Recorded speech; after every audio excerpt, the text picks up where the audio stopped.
Hey guys, tonight we begin a journey into the shadows of Europe's most glittering ballrooms, where beneath the silk gowns and diamond tiaras, women were living double lives that would make modern scandals look tame.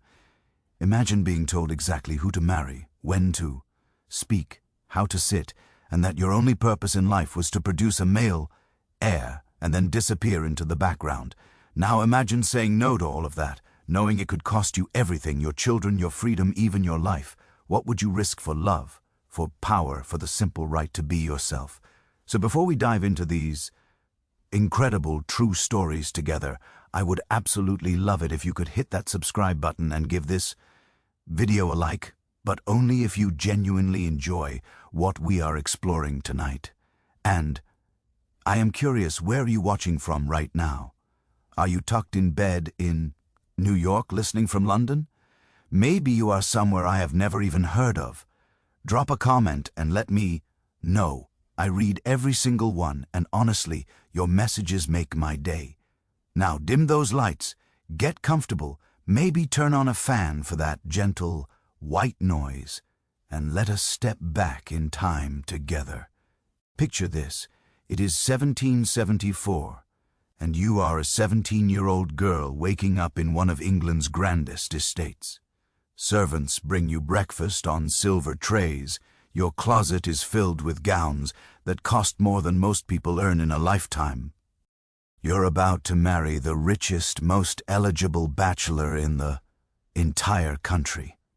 Sounds like a fairy tale, right? Wrong, because here is what they do not tell you in the fairy tales. That man you are marrying, you barely know him. You met him maybe twice before the wedding was arranged. And after you say I do, you will quickly discover he is cold, distant, and already has a mistress. But you cannot complain. You cannot leave. You cannot even cry too loudly because someone might hear, and then people will talk. Welcome to the reality of noble life for women in the 18th and 19th centuries.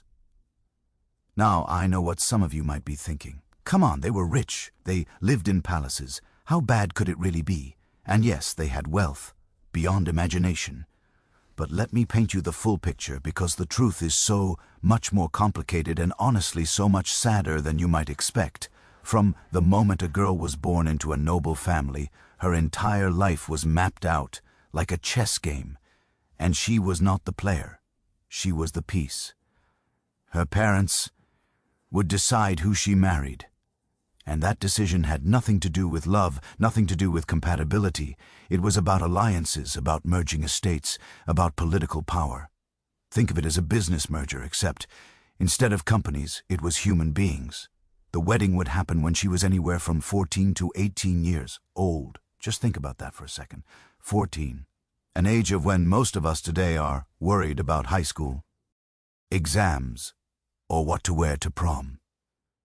These girls were being handed over to men they did not know, often men twice their age or older, and told, "This is your husband now. Obey him, make him happy, give him sons." And that last part, that was not just important. It was everything. A noble wife had exactly one job that truly mattered: produce a male heir. If you had daughters, people would offer polite congratulations, but behind your back they would whisper, "Poor thing, she cannot seem to have a boy." If you had miscarriages, the blame fell entirely on you. If years went by without children, people would say you were cursed, or worse, that you were failing at the one thing women were supposedly made to do. The pressure was absolutely crushing. But it gets worse. Even if you did have that precious son, even if you fulfilled your duty perfectly, you still were not free, because there were rules. Oh, so many rules. A noble woman could not be too educated. That was seen as unfeminine and threatening. She could not express political opinions in public. That was a man's domain. She could not choose her own friends without approval. She definitely could not take a lover, even if her husband had 3 mistresses prayed around openly. The double standard was not just accepted, it was built into the very fabric of society. If she gambled and lost money, she was called reckless and irresponsible. If her husband gambled away fortunes, people shrugged and said, "Boys will be boys." If she showed too much interest, In politics, she was meddling and unnatural. If her husband made terrible political decisions, he was just learning or misguided. And here is the truly terrifying part. If a noblewoman broke these rules, the consequences were not just social embarrassment. We are talking about real devastating punishments. Let me give you some examples because I want you to understand just how high the stakes were. If a woman was caught in an affair, she could be divorced, which in those days meant complete social death. She would lose her children always. The law gave fathers absolute custody. She would lose her home, her money, her position in society. Overnight, she would go from being a duchess or countess to being essentially a ghost. Respectable people would not invite her to their homes. Her own family might disown her out of shame. She would spend the rest of her life in some remote estate, hidden away like a shameful secret. But that was if she was lucky. If she was not lucky, if the scandal was big enough, or if powerful people wanted to make an example of her, the punishment could be far worse. Exile to a foreign country where she knew no one, imprisonment in a cold castle with no visitors, and in extreme cases, especially in earlier centuries, even execution. Yes, you heard that right. Women were killed for the crime of loving the wrong person or speaking out against the wrong king. So when you hear the stories we're going to explore in this series, when you hear are about women who gambled enormous fortunes, who took lovers, who threw themselves into politics, who dressed as men and rode horses astride instead of side saddle, who openly defied their husbands and society itself. I want you to remember what they were risking.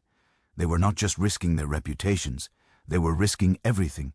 Now, you might be wondering, why would anyone take such insane risks? Why not just play it safe, follow the rules, live a quiet, if unhappy life? And that is such a good question, because the answer tells us something profound about human nature. Some of these women broke the rules because they fell desperately, madly into love with someone they were not supposed to love. And when you are truly in love, when your heart is completely consumed by another person, sometimes the idea of living without them feels worse than any punishment society could inflict. Love made them brave, or maybe love made them reckless. Probably both. Other women broke the rules because they were ambitious. They looked around at the men making all the decisions, running countries into the ground with their incompetence, and thought, I could do better than that. They saw opportunities for power and influence. I grabbed them with both hands, even knowing society would punish them for it. They were willing to trade safety for significance. And then there were the women who broke the rules simply because they could not stand the cage anymore. Imagine being intelligent, creative, passionate, full of ideas and energy, and being told every single day that your only value is your ability to look pretty and produce children. Some women could accept that. They made peace with it. But others felt like they were suffocating, and eventually something inside them would snap, and they would think, I would rather live 1 year as myself than 50 years as the person they want me to be. That is courage. Terrifying, possibly foolish, but absolutely real courage. Now, over the next several hours, we are going to meet some of these extraordinary women. And I am not going to lie to you and say they were all heroes. Some of them made terrible choices. Some of them hurt people, lied to people, used people. They were flawed and complicated and sometimes selfish, just like all of us. But they were also brave in ways we can barely imagine today.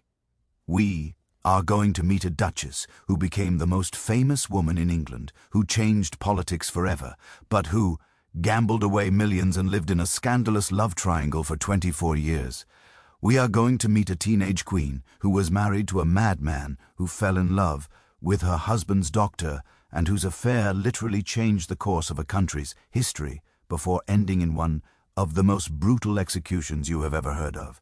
We are going to meet the most hated queen in French history, whose rumored love affair with a handsome Swedish count has been debated for over 2 centuries, and whose story ended under the blade of a guillotine while thousands cheered.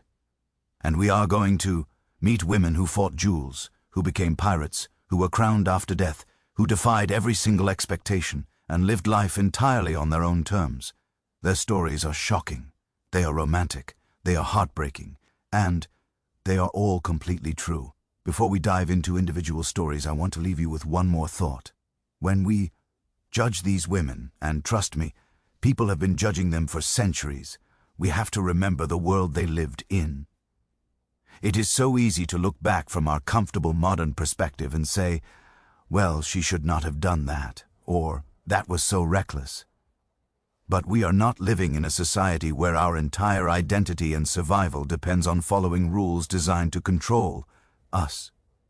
These women were trapped in a system that saw them as property, as political, pawns, as baby-making machines, and some of them decided they would rather burn that system down, even if they burned themselves in the process, than live one more day inside the cage. Were they right to do what they did? Were they selfish or brave? Victims or villains? Honestly, I think the answer is different for each woman in each situation, and that is what makes these stories so endlessly fascinating.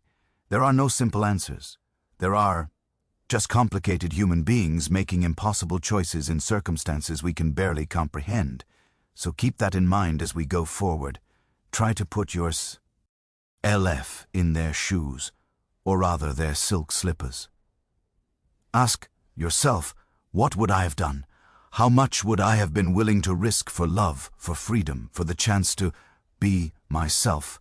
And get ready, because starting in the next part, we are diving deep into one of the most scandalous lives in all of British history. We are talking about a woman who had it all: beauty, wealth, fame, influence, and who risked absolutely everything for the things that mattered to her. A woman whose gambling debts would make your jaw drop, whose love life was so complicated it would put any reality TV show to shame, and whose impact on politics was so significant that people are still writing books about her over 200 years later. Her name was Georgiana, Duchess of Devonshire, and trust me, you are not going to believe what this woman got up to. The gambling alone is absolutely wild. But when you hear about the love triangle she lived in for over 2 decades, and the impossible choice she was forced to make between the man she loved and her own children, well, let us just say you will understand why her story has fascinated people for centuries. So take a deep breath, settle in, and get ready for a story that has everything: glamour, heartbreak, scandal, and one woman's desperate attempt to find happiness in a world determined to deny it to her. Coming up next, the incredible, tragic, absolutely unbelievable true story of Georgiana. All right, let me tell you about a woman who was basically the Princess Diana of the 1700s. And I am not exaggerating. The comparisons are so striking that historians have been drawing parallels between these two women for decades. Both were young girls thrust into marriages with men who did not love them. Both became fashion icons whose every outfit was copied across the nation. Both struggled with eating disorders and depression. Both were beloved by the public but miserable in private. And both were in a very real sense trapped. But here is where Georgiana's story gets really interesting, because unlike Diana, who came centuries later, Georgiana had absolutely no guidebook for navigating fame, no therapist to talk to, no real support system at all. What she did have was an addictive personality, access to unlimited money, well, sort of, and a desperate need to feel something, anything other than the emptiness of her marriage. So, let me take you back to June 7th, 1774. Georgiana Spencer is 17 years old, and it is her birthday, but instead of cake and presents, she is getting married. Now, her full name is Lady Georgiana Spencer, and if that last name sounds familiar, it should. She comes from one of the wealthiest, most powerful families in England. Her family owns Althorp Estate, which, yes, is the same estate where Princess Diana grew up and is now buried. The Spencers were nobility royalty, if that makes sense. They had land, money, political influence, everything. But here is the thing about being a Spencer daughter in 1774. You are basically a very expensive bargaining chip. Georgiana's parents have been grooming her for this moment her entire life. They have taught her to dance, to speak French, to play the harp, to do needlework, all the things a proper duchess needs to know. But they have not prepared her for the reality of who she's about to marry. William Cavendish, the 5th Duke of Devonshire, is 26 years old. He is, and I am not making this up, the most eligible bachelor in all of England, not just rich. We are talking about one of the wealthiest men in the entire country. His family owns Chatsworth House, which is essentially a palace. They own thousands of acres of land. They have political power that would make modern billionaires jealous. On paper, Georgiana is about to have a fairy tale wedding. But let me tell you what nobody tells 17-year-old Georgiana on her wedding day. Her new husband is cold. And I do not mean he's a little reserved or shy. I mean he's emotionally frozen, solid. William Cavendish has the personality of a brick wall. He barely speaks to her. When he does speak, it is usually to criticize something. He shows more affection to his hunting dogs than he does to his teenage bride. And here is the kicker. He already has a mistress when they get married. A woman named Charlotte Spencer, who in a twist that would make a soap opera writer blush, is actually a distant relative of Georgiana's. William does not even try to hide this relationship. He just expects Georgiana to accept it because that is how noble marriages work. Can you even imagine? You are 17 years old. You just married this man in front of hundreds of people. You are now the Duchess of Devonshire, one of the highest-ranking women in England, and on your wedding night, your husband is thinking about someone else. Georgiana tries so hard to make it work. She really does. She studies everything she thinks will make him happy. She learns about his political interests. She tries to be the perfect wife. But William remains distant, uninterested, almost annoyed by her efforts to connect with him. And then comes the pressure that nearly breaks her. Georgiana needs to produce a son. That is her job. That is literally the entire reason William married her. His family needs a male heir to inherit the title and the fortune, so there is this constant, suffocating pressure to get pregnant and have a boy. But month after month goes by and nothing happens. Then she does get pregnant and she is so relieved, so hopeful, but she has a miscarriage, then another, over and over. Again, her body fails her, or at least that is how everyone makes her feel about it. The whispers start. People at court begin saying, maybe she is barren. Maybe God is punishing her for something. Maybe William should set her aside and find a new wife who can actually do the one thing duchesses are supposed to do. Can you feel the pressure? Can you imagine what that does to a young woman's mental health? So, Georgiana does what a lot of people do when their home life is unbearable. She throws herself into social life, and this is where her story starts to get really interesting, because it turns out Georgiana has a natural gift for being the center of attention. Almost overnight, she becomes the most famous woman in England. Everything she wears becomes a trend. She shows up to a party with a 3F tall hairstyle decorated with ostrich feathers, and suddenly every woman in London wants the same look. She wears a certain shade of brown, and it gets named Devonshire brown. She invents a new kind of dance called the Devonshire minuet, and it sweeps the nation. The press cannot get enough of her. This is before paparazzi and Instagram, obviously, but there are these satirical prints and newspapers that follow her every move. They write about what she wore, who she talked to, where she went. She is the original influencer, except she is influencing an entire country. But here is what the public does not see. Behind all the glamour and the parties and the fame, Georgiana is desperately unhappy, and that unhappiness leads her down a path that will eventually destroy her financially and nearly ruin her life. She discovers gambling. Now, I need you to understand that gambling in 18th century England was not like going to Vegas for the weekend. This was a full-blown obsession for the upper classes. Nobles would gather at houses like Devonshire House and play cards from dinner time until dawn. We are talking about 12, 14, 16-hour gambling sessions. The games they played had names like Pharaoh, Whist, and Lou, and the stakes were absolutely insane. Georgiana starts out small, like most addicts do. A few pounds here and there. It is exciting. It makes her feel alive. When she is at the gambling table, she is not thinking about William's coldness or her failed pregnancies, or the constant pressure to be perfect. She is just feeling the rush of the game. But then the losses start to pile up. And this is where Georgiana's story becomes a cautionary tale about addiction that feels painfully modern because she starts doing all the things addicts do. She lies about how much she has lost. She borrows money from friends, promising she will pay them back next week. She takes out loans from banks using her jewelry as collateral. She begs her mother for help, swearing this is the last time. But it is never the last time.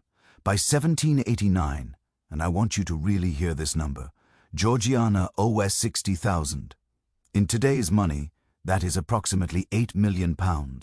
8 million gone, lost at the gambling tables. Her creditors start showing up at Devonshire House demanding payment. Some of them literally chase her down the street, shouting about the money she owes them. She starts having panic attacks. She cannot sleep. She is drinking heavily. She is taking laudanum, which is basically liquid opium that people used as medicine back then. And William uses her debt as leverage over her. He will pay off, so me of it. But only if she agrees to his conditions. Only if she lets him do whatever he wants. Only if she stays quiet about his affairs. Is financial abuse wrapped up in a noble marriage? But here is what makes Georgiana's story so much more than just a cautionary tale about gambling. Because while she is struggling with addiction and debt and a miserable marriage, she is also doing something absolutely revolutionary. She is becoming a political powerhouse. Remember, this is the late 1700s. Women are not supposed to be involved in politics at all. They're supposed to sit quietly and look pretty while men make all the important decisions. But Georgiana looks at that rule and basically says, yeah, I am going to break that one. She becomes deeply involved with the Whig Party, which is one of the two major political factions in England at the time, and she does not just attend their meetings or host their dinners. She becomes a political operative. She is strategizing, fundraising, organizing, campaigning. In 1780, she does something that shocks the entire country. She climbs up onto the hustings, that is the platform where political speeches are given at Westminster, and publicly supports a candidate named Charles James Fox. Now, you have to understand, women do not do this ever. The idea of a duchess, a woman of the higher social rank, getting up in public and engaging in politics is scandalous. It is like if a modern-day celebrity suddenly announced they were running for office. CE. Except way more shocking because society had even stricter gender roles back then. But Georgiana does not care. Or rather, she cares so much about the political causes she believes in that she is willing to endure the scandal. And then comes 1784, and Georgiana does something that people are still talking about 240 years later. There is a major election happening in Westminster. Charles James Fox, the leader of the Whigs and Georgiana's close friend, is running to keep his seat in Parliament. The stakes are enormous. If Fox loses, the Whigs lose power. If the Whigs lose power, all the political reforms Georgiana believes in will die. So what does she do? She hits the streets. The Duchess of Devonshire, one of the most famous and highest-ranking women in England, starts going door to door in the roughest neighborhoods of Westminster, asking butchers and cobblers and tavern keepers to vote for Fox. Can you picture this? A woman who normally would not be caught dead in these neighborhoods, wearing gowns that cost more than these men earn in a year, walking up to them and asking for their political support. The campaign works. Fox wins. But the scandal is enormous because people start spreading rumors about how Georgiana is getting these votes. Political cartoons show her kissing butchers and tradesmen in exchange for their support. The accusations are brutal and almost certainly exaggerated or completely made up. But this is how society punishes women who step outside their presker. Bed, roles. They sexualize their political work. They turn legitimate political organizing into something dirty and shameful. One famous cartoon from that time, which you can still find in museums today, is titled The Devonshire or Most Approved Method of Securing Votes. It shows Georgiana kissing a butcher who has a huge grin on his face. The implication is clear. Women cannot possibly gain political influence through intelligence or hard work. They must be using their sexuality. It is character assassination disguised as political commentary, and it is devastatingly effective.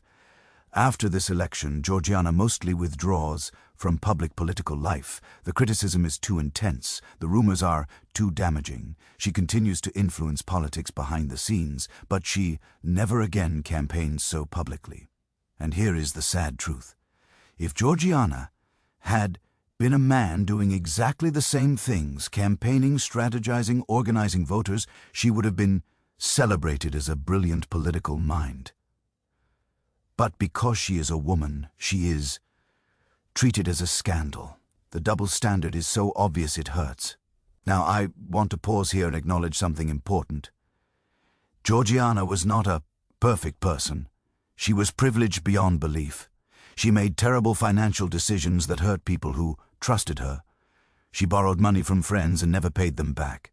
She could be manipulative when it served her interests, but she was also genuinely trying to make a difference in the world she lived in.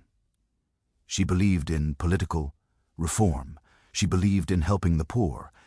And she actually did charity work, not just for show. She used her massive platform to support causes she believed in.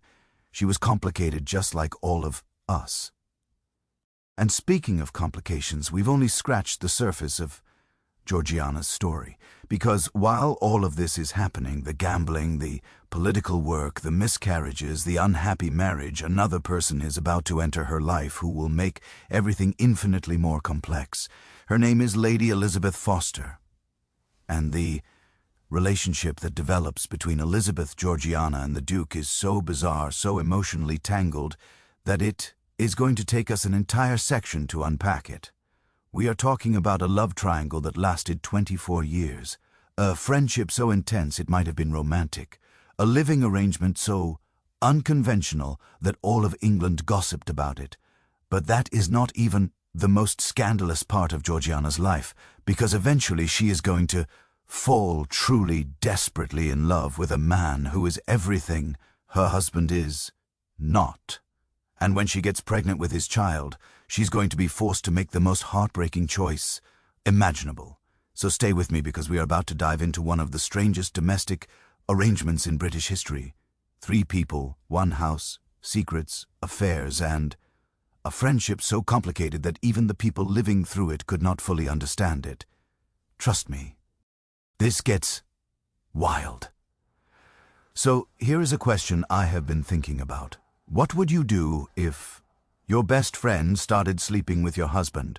Would you throw her out? Cut her off completely? Probably, right? That seems like the normal, healthy response. Now, what if I told you there was a woman who not only accepted this situation but actually invited her husband, mistress, to live with them permanently, and that this bizarre arrangement lasted for 24 years, involved multiple children from multiple affairs, and became one of the most gossiped about scandals in British history? Welcome to the absolutely wild story of what happened when Lady Elizabeth Foster entered Georgiana's life. It is 1782, and Georgiana is at one of the lowest points of her life. She's been married for 8 years. She still has not produced a son. Her gambling debts are spiraling. Her husband barely speaks to her. She is 25 years old and already feels like her life is essentially over, so she does what rich, miserable people in the 18th century do. She goes to Bath. Now, Bath is this fashionable spa town where the wealthy go to take the waters which supposedly have healing properties. But really, it is just an excuse to escape London, meet new people, and pretend your problems do not exist for a few weeks. And that is where Georgiana meets her Lady Elizabeth Foster, or Bess as everyone calls her. And from the moment They meet. Georgiana is completely captivated.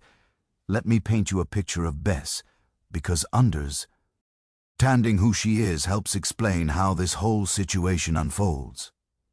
She is 23 years old, beautiful, charming, and absolutely brilliant at making people feel special. She has this way of looking at you when you talk like you are the most fascinating person in the entire world. She is educated, witty, and she has this tragic backstory that makes everyone want to protect her. See, Bess is separated from her husband, who by all accounts was genuinely abusive.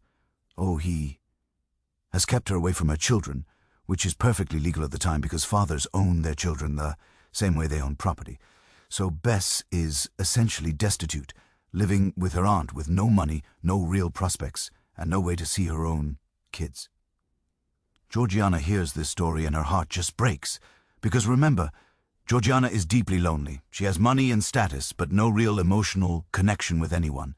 Her husband does not love her. Her parents are distant. She is desperate for a friend, for someone who actually understands her. And Beth seems perfect. They become inseparable almost immediately. They write each other letters constantly. They share their deepest secrets. Georgiana tells Bess things she has never told anyone about her gambling, about her miscarriages, about how empty she feels inside, and Bess listens and sympathizes and makes Georgiana feel seen in a way she has never felt before. It is the most intense female friendship either of them has ever had, and there has been speculation among historians for years about whether it was something more than friendship.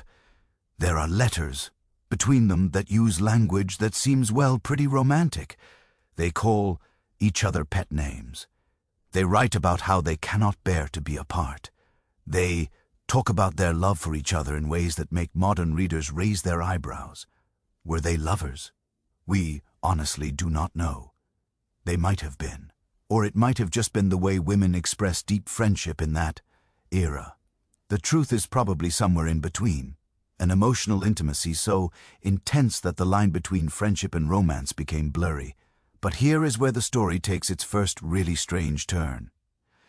Georgiana invites Bess to come stay with her at Devonshire House just for a little while until Bess gets back on her feet.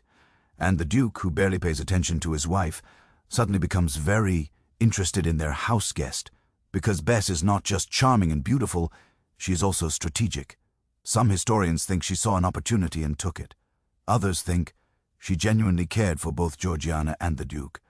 The truth is probably a mix of both. William Cavendish, who has shown his wife nothing but coldness for 8 years, starts coming alive around Bess. They have long conversations. They share interests, and pretty soon they are having an affair. Now, you would think this is where Georgiana would kick Bess out, right? This is where the friendship would explode in a dramatic confrontation. But that is not what happens. Instead, the three of them settle into the strangest domestic arrangement you can possibly imagine. They all live together at Devonshire House, all three of them, the Duke, the Duchess, and the Duke's mistress, who is also the Duchess's best friend. And Georgiana not only accepts this, she seems to encourage it. She actively works to keep Bess in their lives. Why? Why would anyone do this? Let me offer you a few theories that historians have debated for decades. Theory number 1. Georgiana is so desperate for emotional connection that she would rather share her husband and keep her best friend than be alone.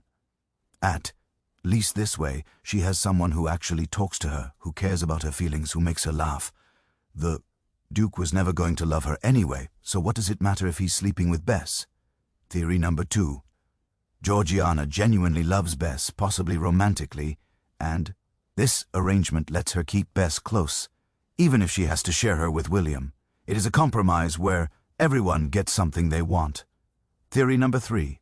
Bess manipulates the situation brilliantly, making herself indispensable to both of them. She becomes the emotional center of the household, the person both the Duke and Duchess depend on. She is too valuable to lose. Theory number 4, and this one is darker. William essentially forces Georgiana to accept Bess. He has all the power in the marriage. He controls the money. He could divorce Georgiana if he wanted to, and she would lose everything, including access to her children. So, maybe Jordana doesn't really have a choice. Maybe she is making the best of an impossible situation. Personally, I think it is probably a combination of all of these. Human relationships are messy and complicated, and this is one of the messiest, most complicated relationships in history. So, they settle into this routine. The three of them living together, dining together, traveling together, and all of England is absolutely scandalized. The gossip is relentless. Political enemies use the situation to attack the Duke and Georgiana. Cartoonists draw satirical prints showing the three of them in compromising positions. Society ladies whisper behind their fans about the Devonshire house arrangement. But here is what makes this situation even more complicated. Bess gets pregnant with the Duke's child. She has to leave England to have the baby in secret, because even though everyone knows about the affair, there are still social rules about illegitimate children. She goes to France, has a son named Augustus Clifford, and then comes back to England like nothing happened. And Georgiana welcomes her back with open arms.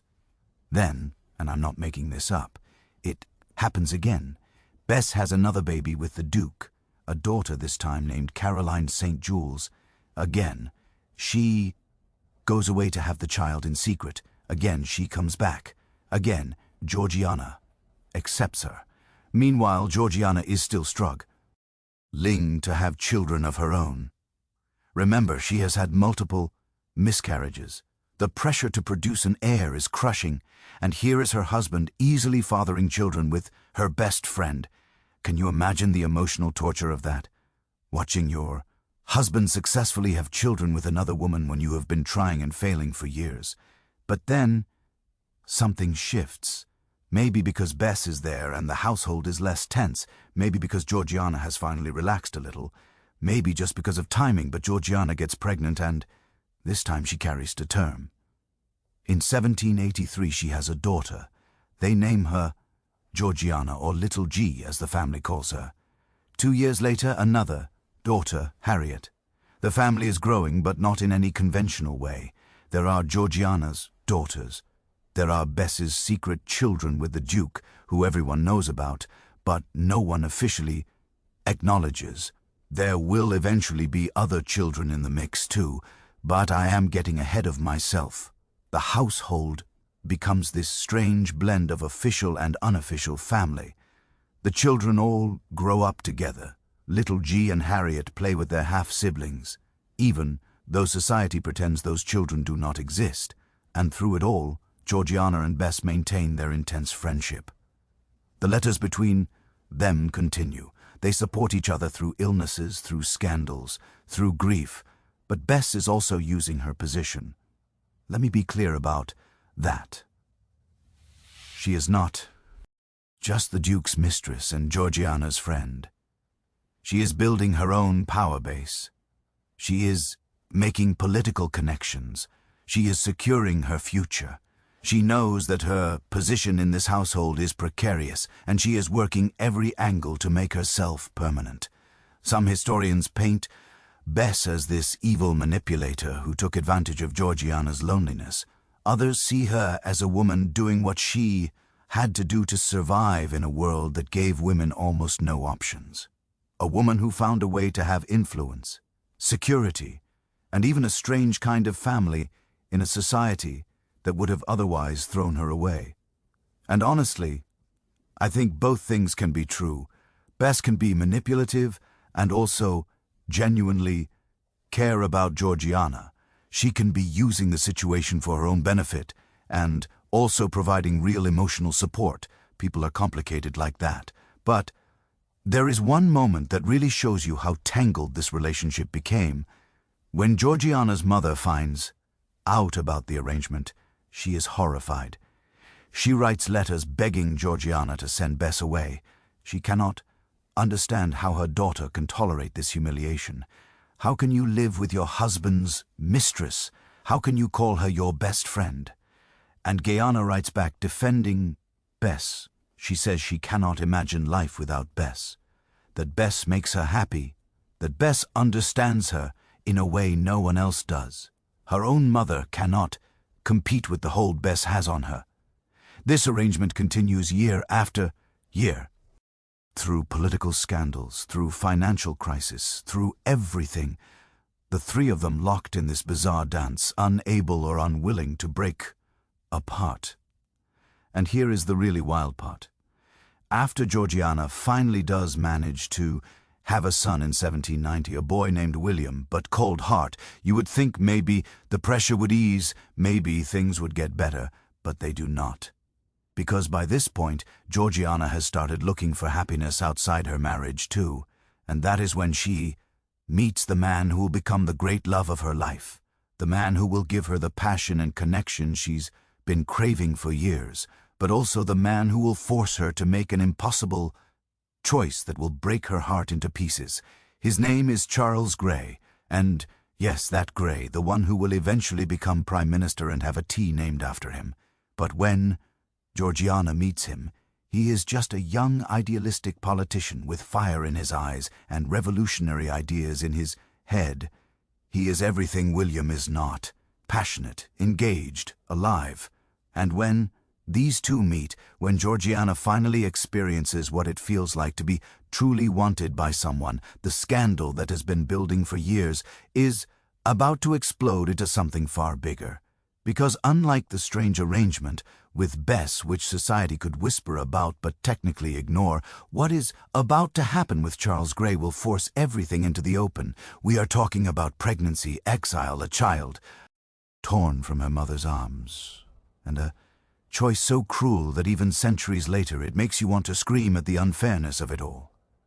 So take a breath, because the next part of this story is where everything Georgiana has been building, her political influence, her social position, her fragile happiness, comes crashing down in the most devastating way possible. You know, that moment when you meet someone and suddenly everything else in your life just fades, when you realize you've been going through the motions for years and now finally you're actually feeling something real.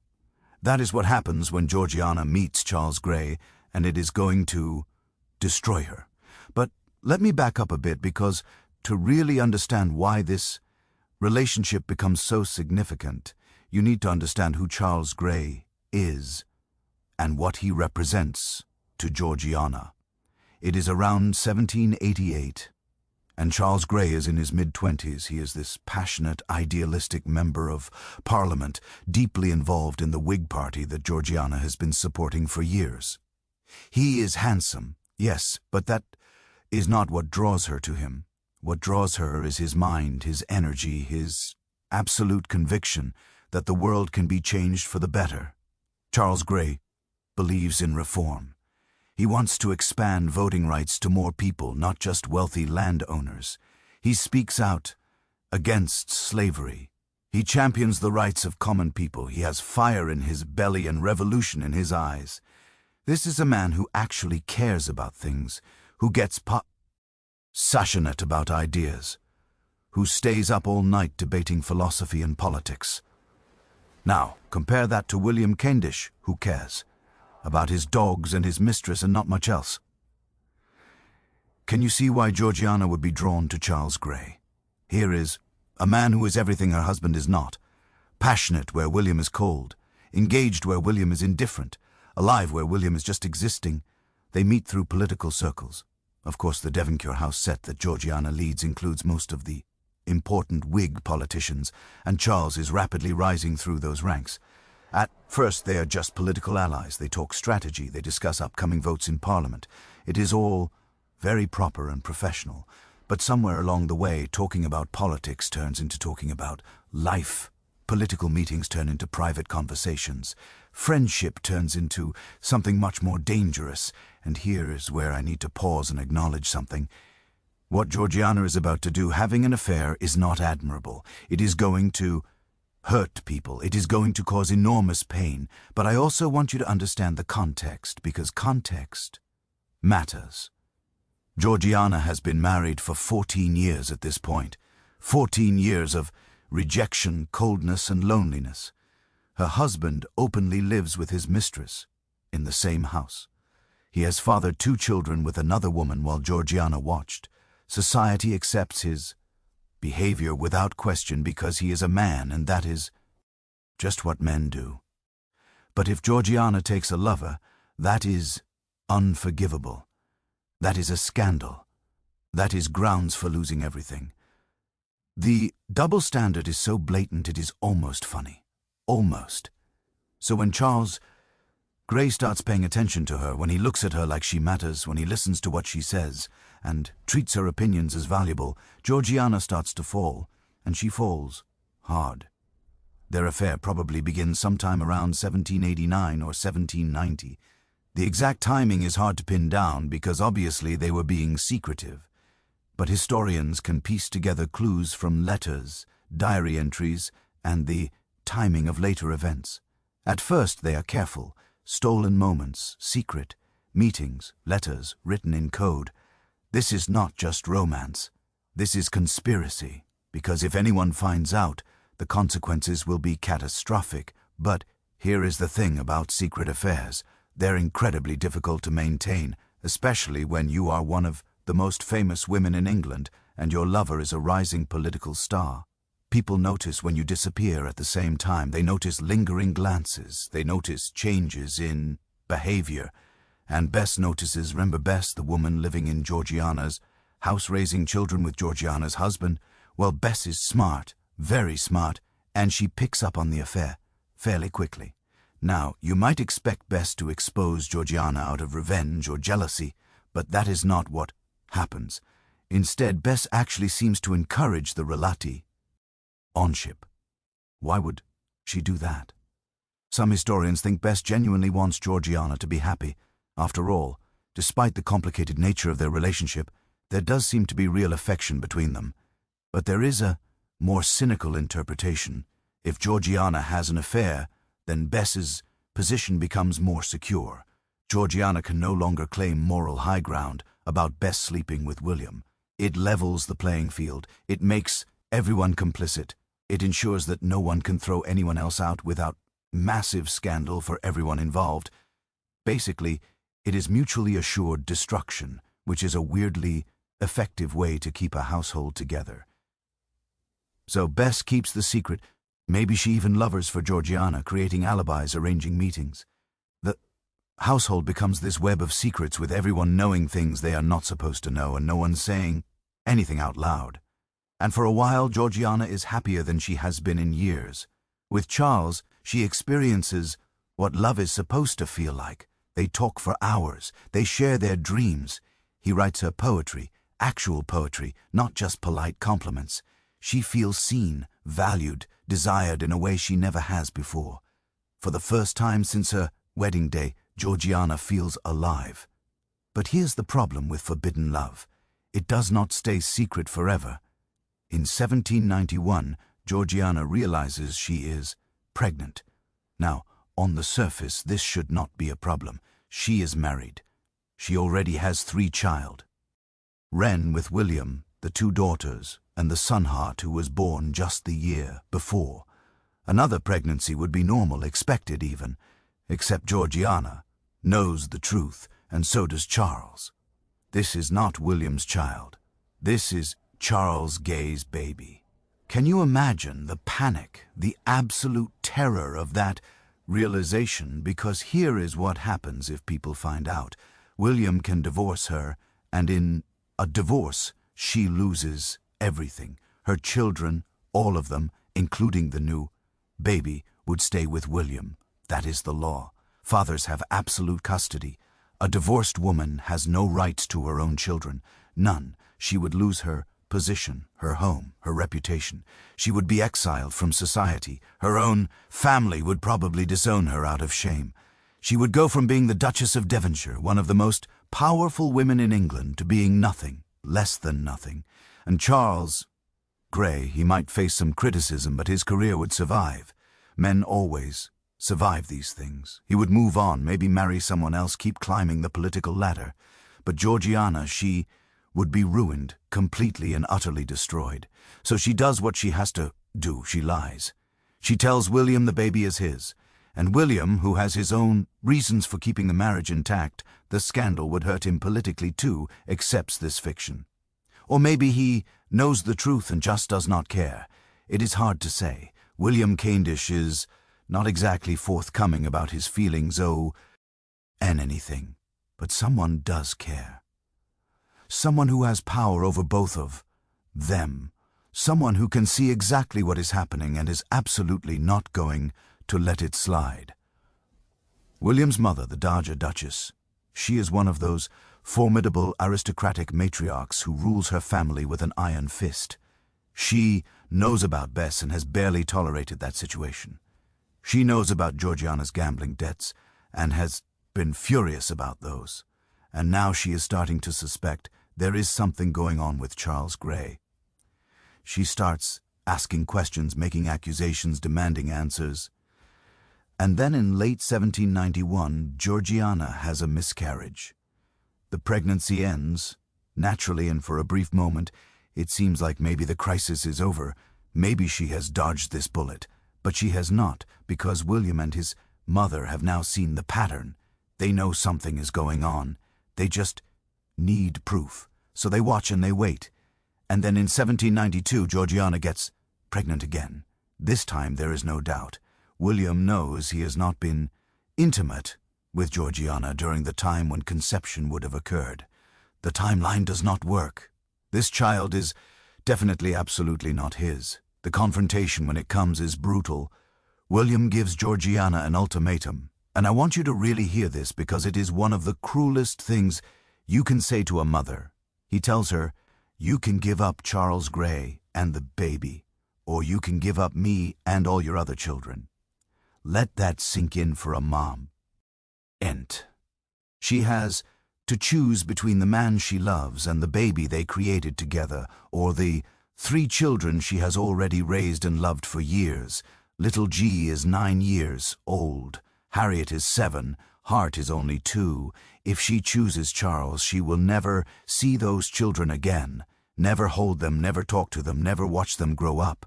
They will be raised believing their mother abandoned them, and in a very real sense she will have, if she chooses her existing children, she has to give up the man who finally made her feel loved.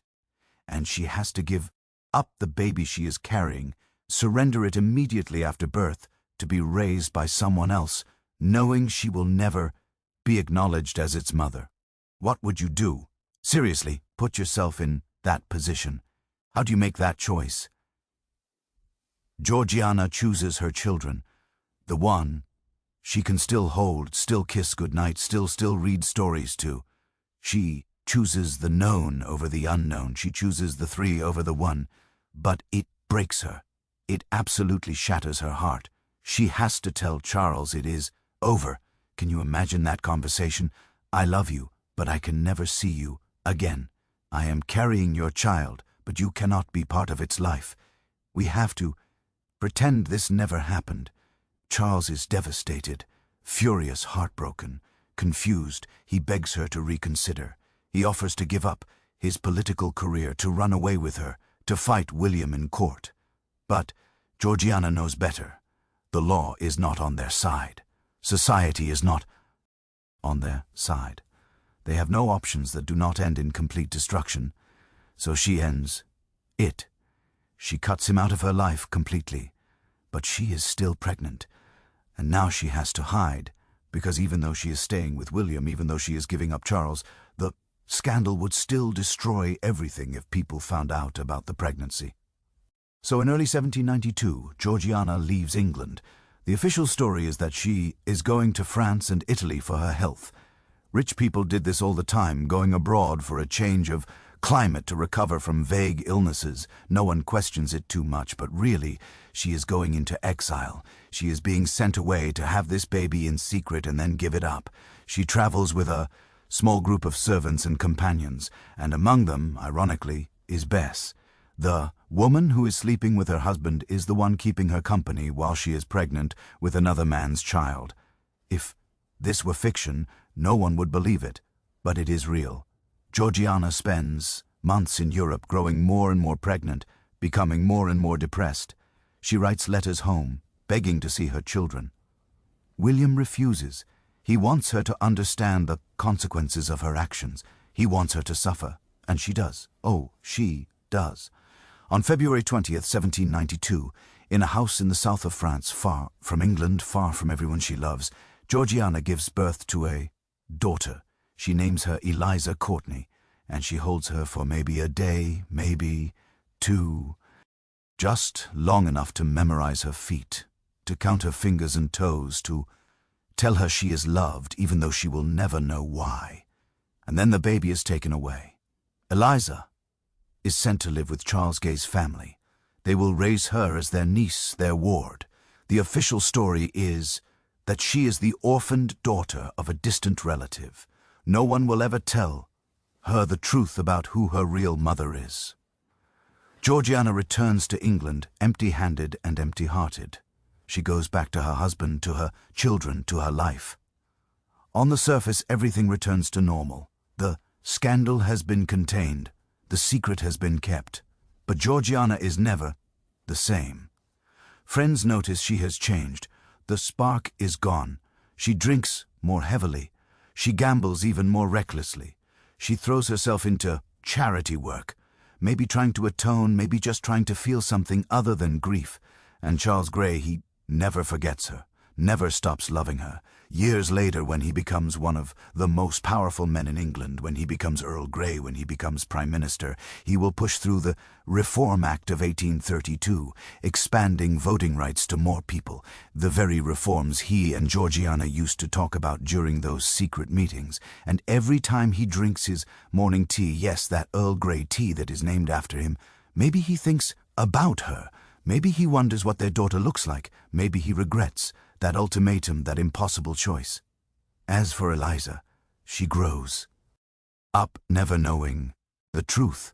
She is raised well. She marries. She has her own children, but she never knows that the Duchess of Devonshire, the woman she occasionally sees at social events, the famous lady everyone talks about, is actually her mother. Georgiana watches her daughter from a distance for the rest of her life, sees her at balls and parties, can never say a word, can never claim her, can never hold her again. That is the price she paid for one moment of happiness, for daring to love someone other than the man she was sold to at 17. And the truly heartbreaking part, Georgiana only lives another 14 years after this. She dies in 1806 at age 48, worn out by years of stress, gambling, drinking, and grief. She has been dead for over 200 years, and we are still talking about the choice she had to make. But Georgiana's story is just one example of what happened when noble women dared to follow their hearts. Now, we are going to cross the North Sea to Denmark, where another young queen is about to make choices that will end even more catastrophically. We are talking about a 15-year-old princess married to a king who is genuinely clinically insane, a brilliant doctor who will try to save both the king and the kingdom, and a love affair so politically explosive that it will end with one of the most brutal public executions in European history. If you thought Georgiana's story was intense, buckle up, because we are about to meet Caroline Matilda, and her tale is even more traggy. Imagine being 15 years old and being told you're going to marry your cousin, a cousin you have never met, a cousin who lives in a foreign country where you do not speak the language. And then imagine arriving for your wedding and discovering that your new husband is completely, genuinely, terrifyingly insane. That is how Caroline Matilda's story begins. And trust me, it only gets more intense from there. Let me set the scene for you. It is 1766, and Caroline Matilda is a British princess, sister to King George III. She is just 15 years old. Think about that. 15. And she's being shipped off to Denmark to marry King Christian II Ithbra. Ho is her first cousin and also 17 years old. On paper, this looks like a reet match. Two young royals from powerful families creating an alliance between Britain and Denmark. The wedding is celebrated across Europe. There are parties, fireworks, official portraits, .br. Everyone is thrilled. Everyone except Caroline Matilda, who's about to have the worst wedding night in history. Because Christian II is not just difficult or immature. He is genuinely mentally ill. Modern historians looking at the historical records believe he probably suffered from schizophrenia, possibly bipolar disorder, maybe some form of personality disorder. Back then, of course, they just said he was eccentric or high-spirited, which is 18th century code for this person is having a mental breakdown, and no one knows what to do about it. Let me give you some examples of Christian's behavior, so you understand what Caroline is dealing with. He has violent mood swings that come out of nowhere. One minute he is laughing and joking, the next he is smashing furniture and screaming at servants. He has elaborate fantasies where he thinks he's being persecuted or poisoned. He physically attacks people, including his own advisors and sometimes even Caroline herself. And here is the part that is going to make you incredibly uncomfortable. Christian is obsessed with prostitutes, not just visiting them occasionally, which was unfortunately common for kings at that time, but he is genuinely addicted. He disappears for days at a time to brothel. He brings sex workers back to the palace. He talks about them constantly, describing his experiences in graphic detail to anyone who will listen, including his teenage wife. Can you imagine being 15 years old, in a foreign country, married to a man who is clearly unstable and who tells you all about his adventures with other women? Caroline is completely traumatized, absolutely devastated, and she is so young. She is just a kid herself. She should be worrying about normal teenage things, but instead she is trying to survive in a court where her husband is the king, but also completely unpredictable and sometimes violent. The Danish court does not help. They actually make things worse. They strip away the few books she brought from England because they are worried she might get dangerous ideas from reading. As if books are the problem here, not the unhinged king terrorizing everyone. Caroline becomes isolated, depressed, desperate. She has no friends, no family, no one who understands what she is going through. The only thing she is expected to do is produce an heir, which, given Christian's erratic behavior, is difficult enough. But somehow she does get pregnant.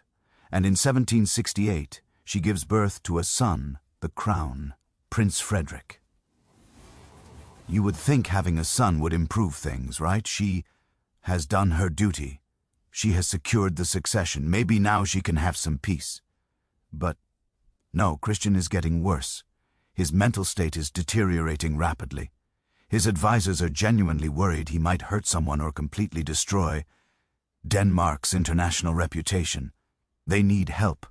They need someone who can control Christian, calm him down, maybe even cure him. And that is when they meet Dr. Johann Friedrich Struve. Now, Struensee is not your typical royal physician. He is a German doctor, yes, but he's also a philosopher, a believer in the Enlightenment, a man who thinks society can be improved through reason and science. He's educated, articulate, and most importantly, he has a gift for understanding and managing mental illness.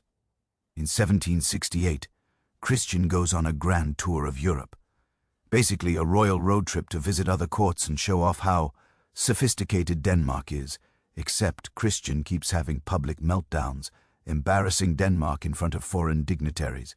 His handlers are panicking. Someone recommends Struensee, who is working in a nearby town. They bring him in to see if he can help manage the king during the tour. And something remarkable happens. Struensee figures out how to handle Christian. He does not try to cure him or change him. He just learns how to calm him down when he's agitated, how to redirect his attention when he is spiraling, how to make him feel safe.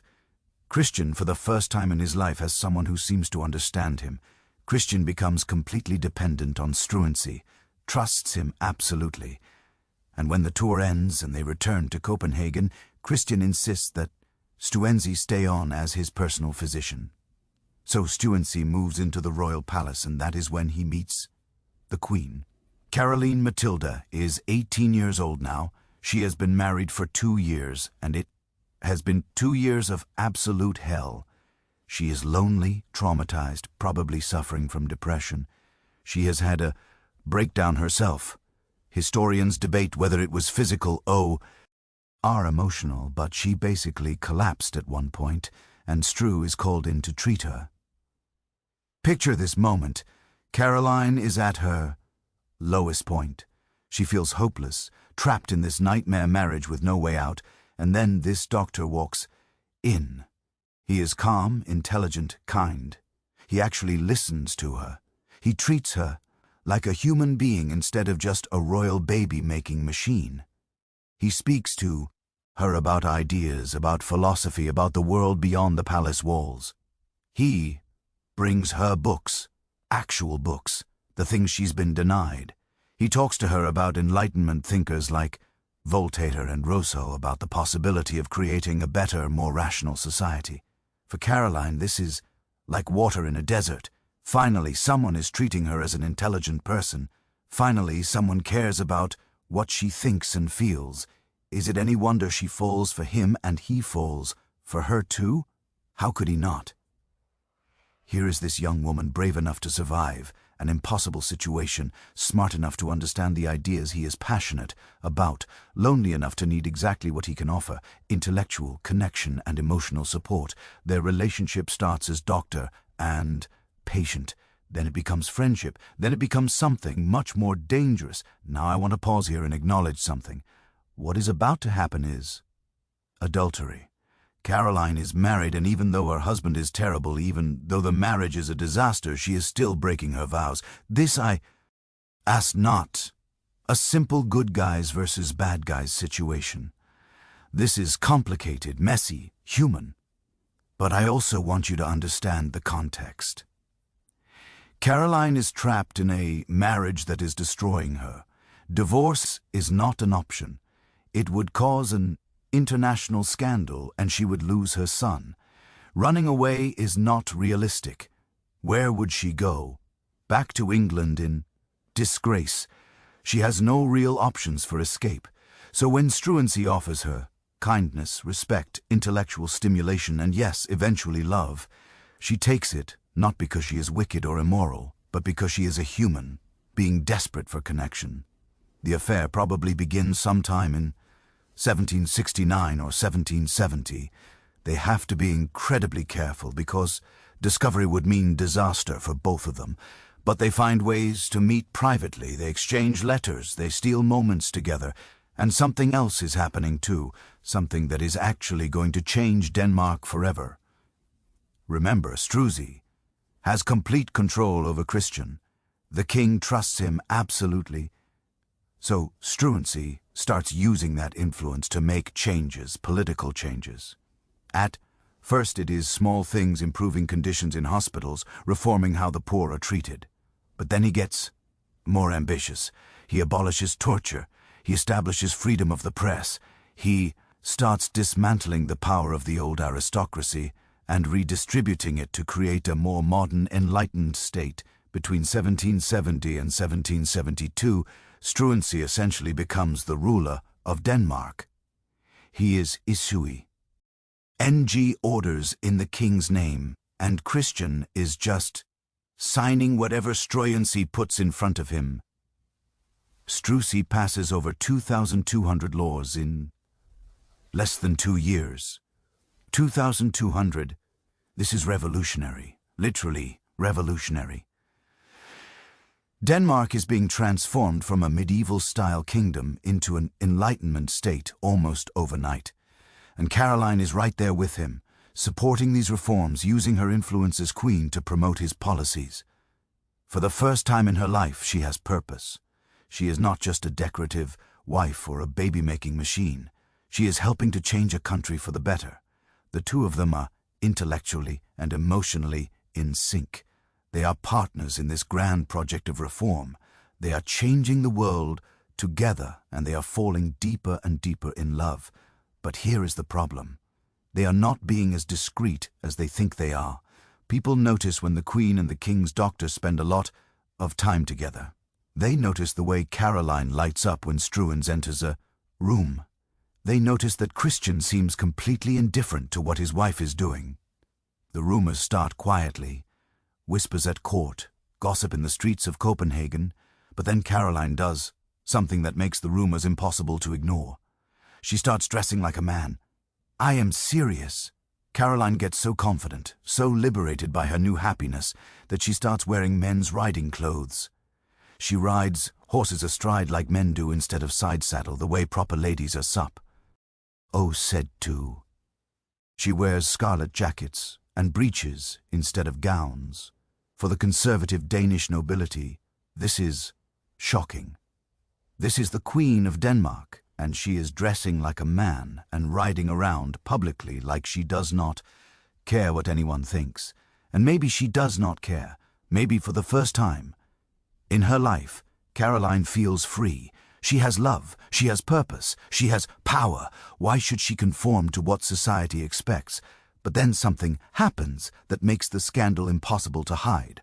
On July 7th, 1771, Caroline gives birth to a daughter. They name her Princess Louise August. And everyone, I mean everyone, knows this child is not Christian's. The timing does not work. Christian has barely been near Caroline for months.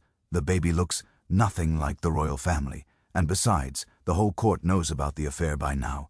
It is the worst-kept secret in Denmark. Louise August is Struensee's daughter, and everyone knows it. Now you might think this is when everything collapses. This is when Caroline and Struens would be arrested, tried, punished. But incredibly, nothing happens. Christian either does not care or does not understand what is going on. He officially accepts Louise August as his daughter. The court has to go along with the official story, even though everyone knows the truth. For a few more months, the impossible situation continues. Caroline and Stu and Zia are basically ruling Denmark together while living in an open secret affair. They are passing refo, RMs, hosting parties, living as if they are invincible. Caroline even creates what people call the Queen's Party, a political faction loyal to her and Strenny. She has actual political power now, something almost unheard of for a woman in 1771. But they have made a critical mistake. They have moved too fast with their reforms. They have angered too many powerful people. The old nobility, the conservative elements of society, the people who lost power when Struy started, his revolutionary changes, they're all plotting revenge. And they have the perfect weapon, the affair itself. Because while Christian might not care about his wife sleeping with his doctor, there are plenty of people who can use that scandal to bring down both Caroline and Struy. They just need the right moment. That moment comes in the winter of 1772, and when it comes, it is going to be brutal, swift, and absolutely devastating. We are talking about a coup in the middle of the night, a queen arrested in her bedroom, confessions extracted through fear, and a punishment so horrific that it made even hardened executioners sick to their stomachs. The next part of this story is not easy to hear, but it is important because it shows exactly what happened to women who dared to break the rules, who dared to love the wrong person, who dared to challenge the system. So, steel yourself, because we're about to witness the fall of Caroline Matilda and the death of Jan Struy. There is a specific moment when everything changes.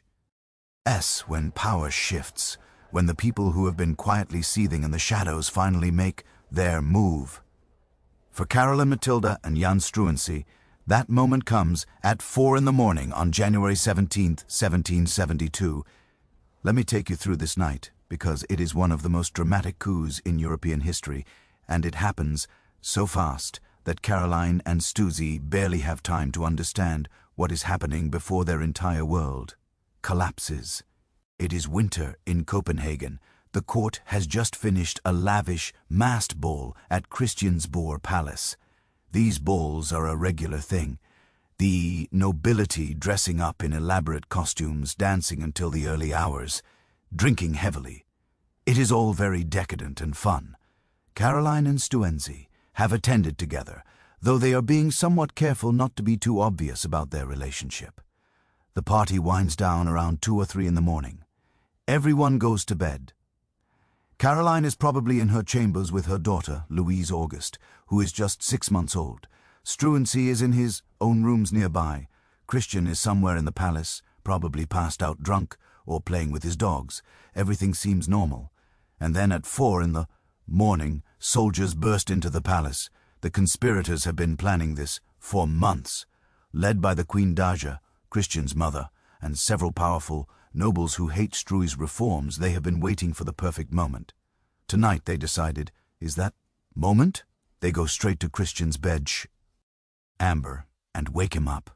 He is confused, disoriented, probably terrified. These men, including some of his own advisors, surround his bed and start putting papers in front of him. "Sign this, Your Majesty." Christian, who barely understands what is happening, signs. He always signs whatever people put in front of him. That is how Struensee got all those reforms passed. Remember? But these are not reforms. These are arrest warrants. One for Stru, one for his close friend, Count Anvold, Brandt, who has been helping him, and one for Queen Caroline Matilda. The soldiers move fast. They arrest Struensee first. He probably wakes up to armed men in his room dragging him out of bed. No explanation, no trial, just immediate arrest. They take him away in chains. Then they go for Caroline. Can you imagine? You're 20 years old. You have a 6-month-old baby sleeping next to you.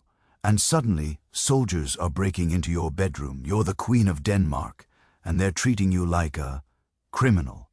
They separate her from Louise August immediately. Caroline is screaming, begging to keep her baby. But they rip the infant from her arms. She will never hold her daughter again, ever. They also take away her son, Crown Prince Frederick. He's only 3 years old enough to be confused and frightened, but not old enough to understand why his mother is being taken away. Caroline is begging to see him, to explain, to at least say goodbye. They refuse.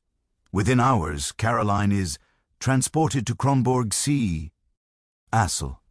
Yes, the same castle that inspired Elsinore in Shakespeare's Hamlet. It is cold, isolated, sitting on the coast north of Copenhagen. It is basically a prison. Streck are taken to even harsher conditions. Separate cells, no contact with anyone, no access to lawyers. They're completely cut off. And now the real nightmare begins. The conspirators need confessions. They need Stressy to admit to the affair and to treason.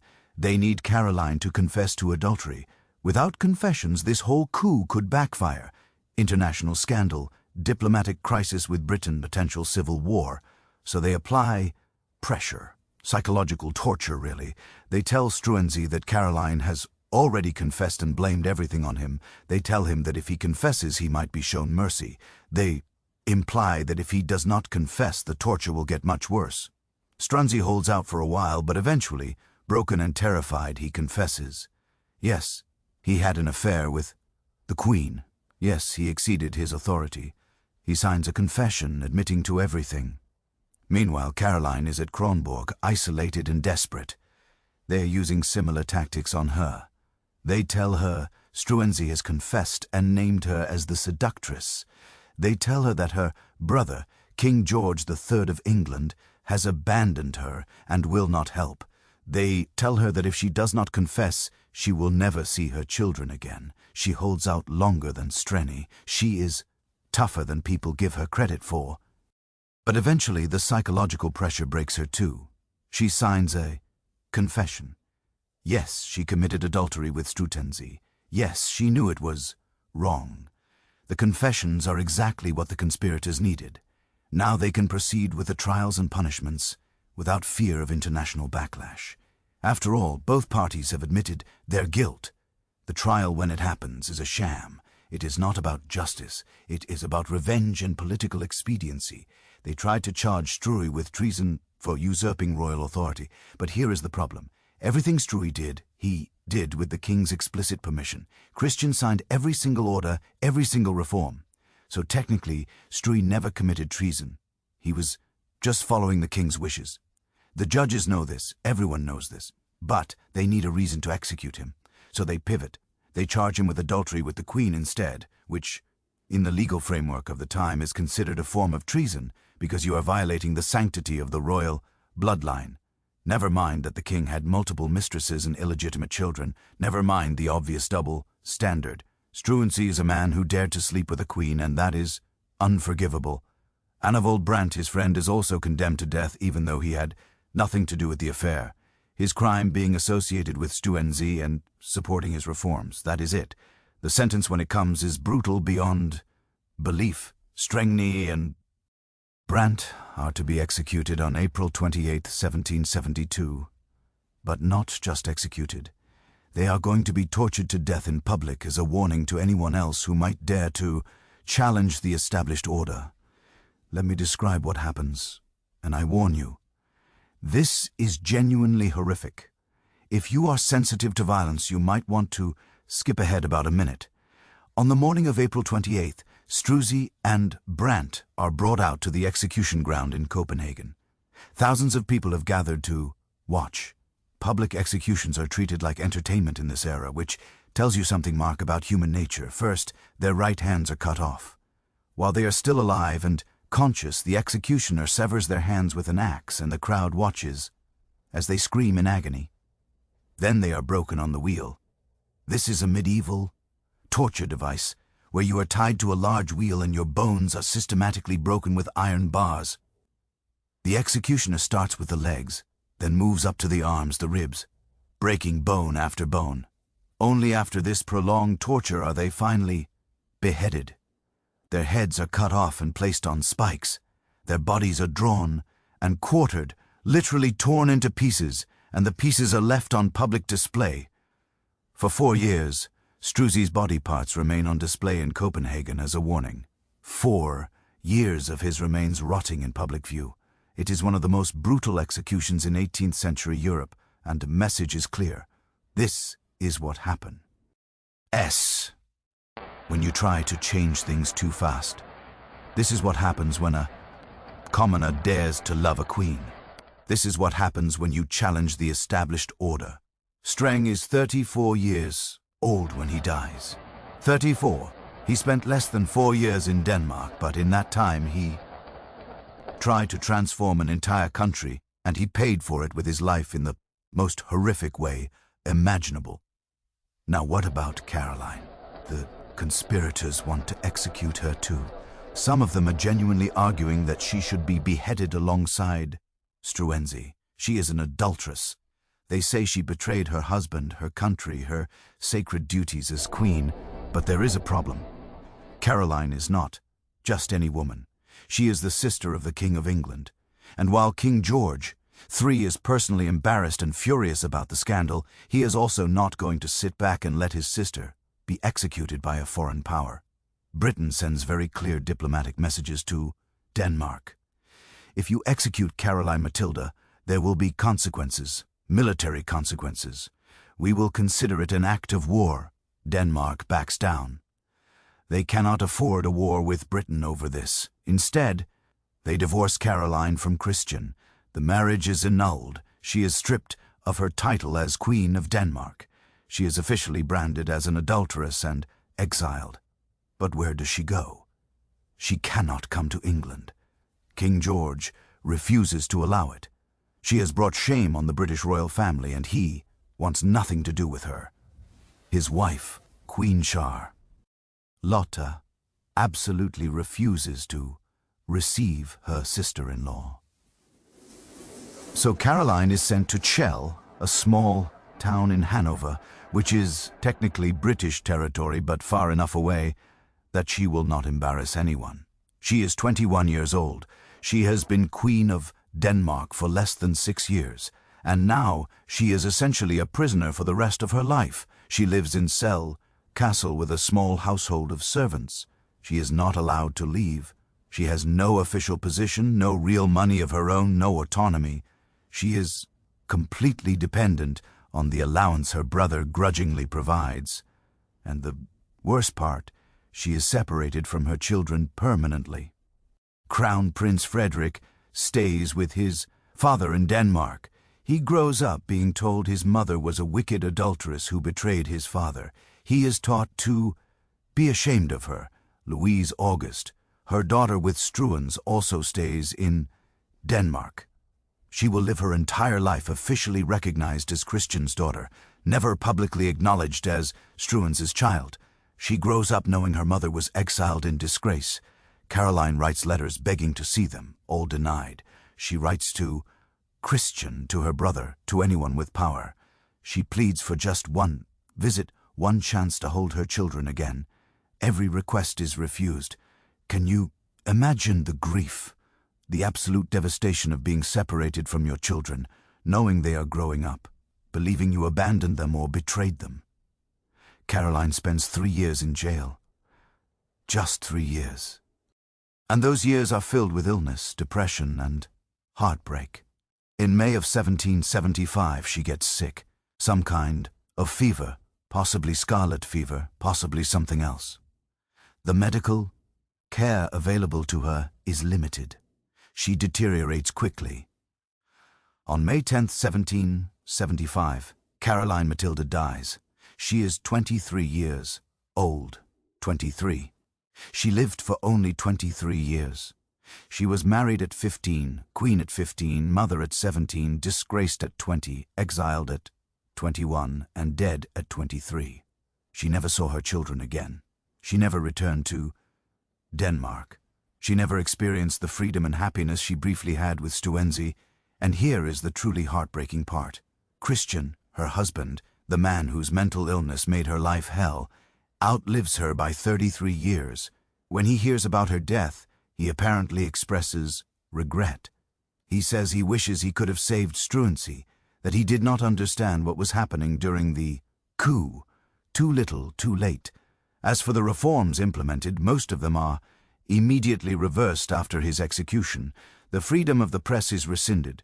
The torture he abolished is reinstated. The progressive policies are dismantled. Denmark goes back to being a conservative aristocratic state. It takes decades before those reforms are tried again. And when they are, historians note that many of them are remarkably similar to what Struensee proposed. He was just too far ahead of his time. So, what can we learn from Caroline and Struensee's story? First, that love in impossible circumstances can make you brave enough to try to change the world, but it can also make you reckless enough to endanger everything. Second, that reform is dangerous. When you challenge entrenched power, when you try to make things better too fast, you create enemies who will destroy you if they get the chance. Third, that women always pay a higher price than men for breaking society's rules. Strekny died horribly. Yes, but he died with his reforms on the books, with some historical recognition of his achievements. Caroline died in exile, separated from her children, her reputation destroyed, remembered primarily as an adulteress rather than as someone who tried to help create a better Denmark. And fourth, that the 18th century was absolutely brutal to anyone who stepped out of line. But Caroline and Stru are not the only ones. We are about to cross over to France now, where an even more famous queen is about to face even more vicious attacks. We are talking about the most hated woman in French history, a queen who supposedly said, "Let them eat cake." Spoiler alert, she never said that, but who did have secrets, scandals, and possibly a love affair that has been debated for over 2 centuries. Marie Antoinette is waiting for us, and her story makes Caroline's look almost tame by comparison, because when the French Revolution comes, when the guillotine starts falling, no one, not even a queen, is safe. If I asked you to name the most famous queen in history, Marie Antoinette would probably be in your top 3, right? Everyone knows her name. Everyone thinks they know her story. The extravagant queen who said, "Let them eat cake when," told the peasants had no bread. The frivolous woman who bankrupted France with her shopping habits, the villain of the French Revolution. Here is the thing, though. Almost everything you think you know about Marie Antoinette is wrong. She never said, "Let them eat cake."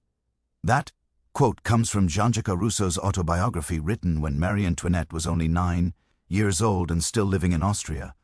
It was attributed to her later as propaganda. She did not bankrupt France. When she arrived in France, the country was already drowning in debt from decades of war and terrible financial management. Her spending, while excessive, was a tiny fraction of the national budget. And she was not French.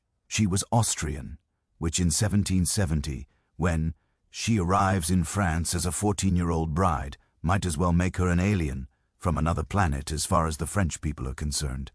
Because France and Austria had been enemies for centuries, literally centuries of war, betrayal, and bloodshed. And now, as part of a political alliance, they are sending this Austrian princess to marry the future king of France. The French people are suspicious from day one. Let me paint you a picture of Marie Antoinette's arrival in France because it is both fascinating and really sad when you understand what is happening. It is May 7th, 1770. Maria Antoinette is 14 years old. LD. Just 14. She has been raised in the Austrian court by her mother, Empress Maria Theresa, who is basically training her to be a diplomatic tool. That sounds harsh, but it is true. Maria Antoinette's entire purpose is to cement the alliance between Austria and France through marriage. Her mother has drilled into her head that she must be charming, obedient, and above all, she must produce French heirs as quickly as possible to bind the two countries together through blood. So, Marie Antoinette leaves Austria and travels to France. But here is the really weird part. At the border between the two countries, there is this elaborate ceremony that is honestly kind of dehumanizing. They build a special pavilion right on the border.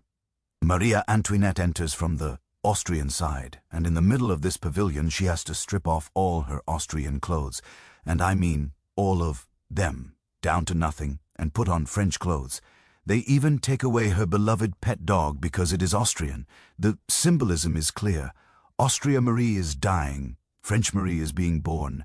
She's supposed to forget her homeland, forget her language. She speaks French with a heavy German accent and become completely French.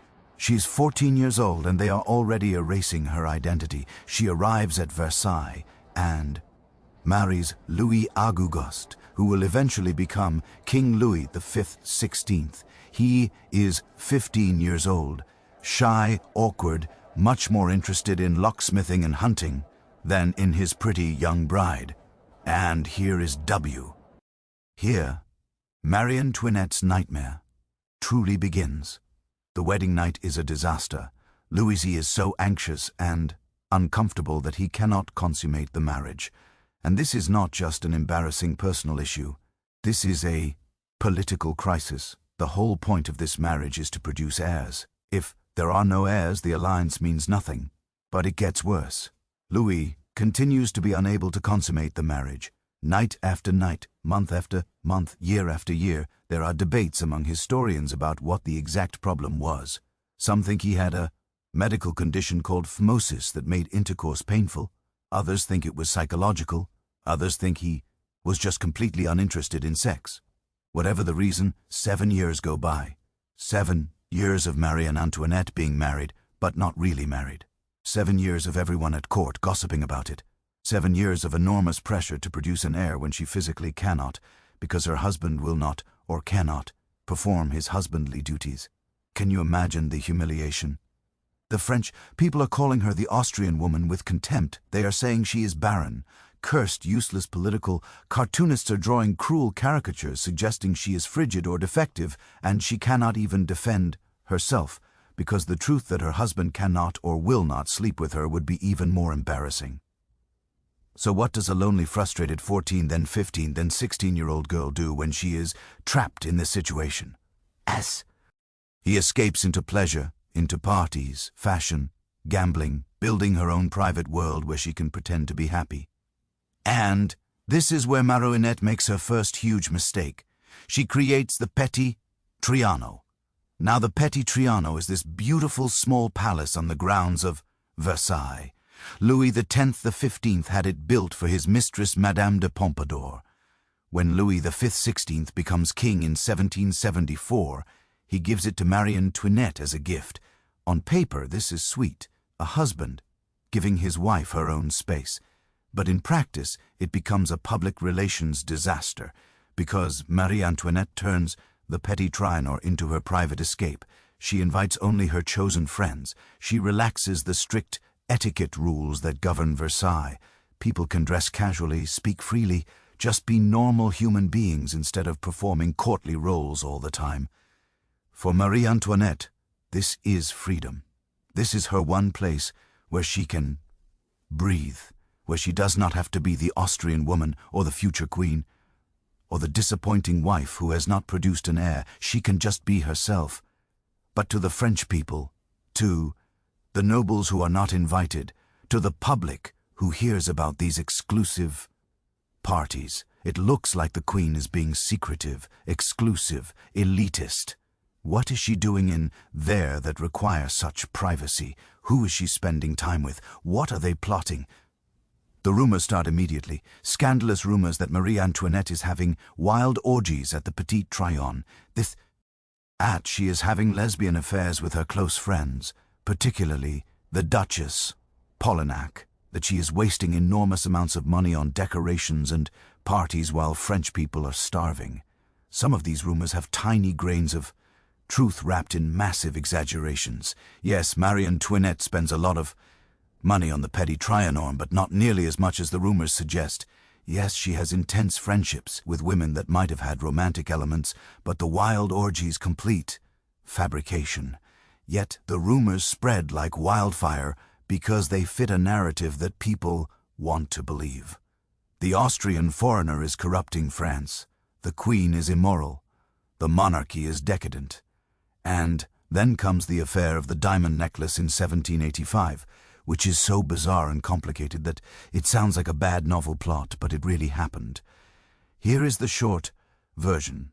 There is this incredibly expensive diamond necklace worth about 1.6 million levers. That is roughly $15 million today. A group of con artists led by a woman named Jeanne de Motte convinces a cardinal that Marie Antoinette secretly wants to buy this necklace but cannot do so publicly. The cardinal, who is desperate to get back into the queen's good graces after she snubbed him, agrees to act as an intermediary. He buys the necklace on credit, thinking he's doing the queen a favor. The con artists take the necklace, break it apart, sell the diamonds, and disappear with the money. When the jewelers come demand ding payment, the whole scheme unravels. And even though Marie Antoinette had absolutely nothing to do with it, even though she was the victim of identity theft, basically the public blames her. Why? Because by this point, 1785, the narrative about Marie Antoinette is set in stone. She is Madame d'Estaing, the queen who is bankrupting France. So, of course, she must have wanted that ridiculously expensive necklace. Of course, she must have been involved in this scheme. It fits the story everyone already believes. The cardinal is put on trial. He is acquitted because it becomes clear he was duped. But the damage to Marie Antoinette's reputation is catastrophic. The trial is public. All the details come out. And even though she is proven innocent, the public has already decided she is guilty. This is when the political cartoons become really vicious. They start depicting her as a monster, a harpy, a greedy foreigner sucking France dry. The pornographic pamphlets get distributed. Yes, actual pornographic pamphlets, showing Marie Antoinette in degrading sexual situations. These are being sold on the streets of Paris.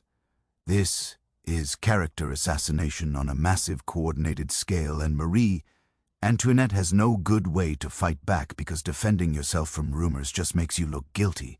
Meanwhile, her personal life finally improves a little. In 1777, after 7 years of marriage, Louis finally consummates the marriage. Historians think he might have had minor surgery to correct that medical issue. Or maybe he just finally got over his psychological hang-ups. Whatever happened, it works. Marie Antoinette gets pregnant, and in December of 1778, she gives birth to her first child, a daughter named Marie Charlotte, but called Madame Royale. You would think this would help her popularity. She has done her duty. She has produced a royal child.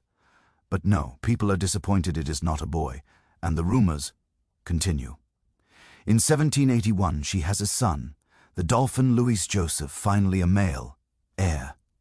This should quiet the critics. It does not. By now the propaganda machine is too powerful.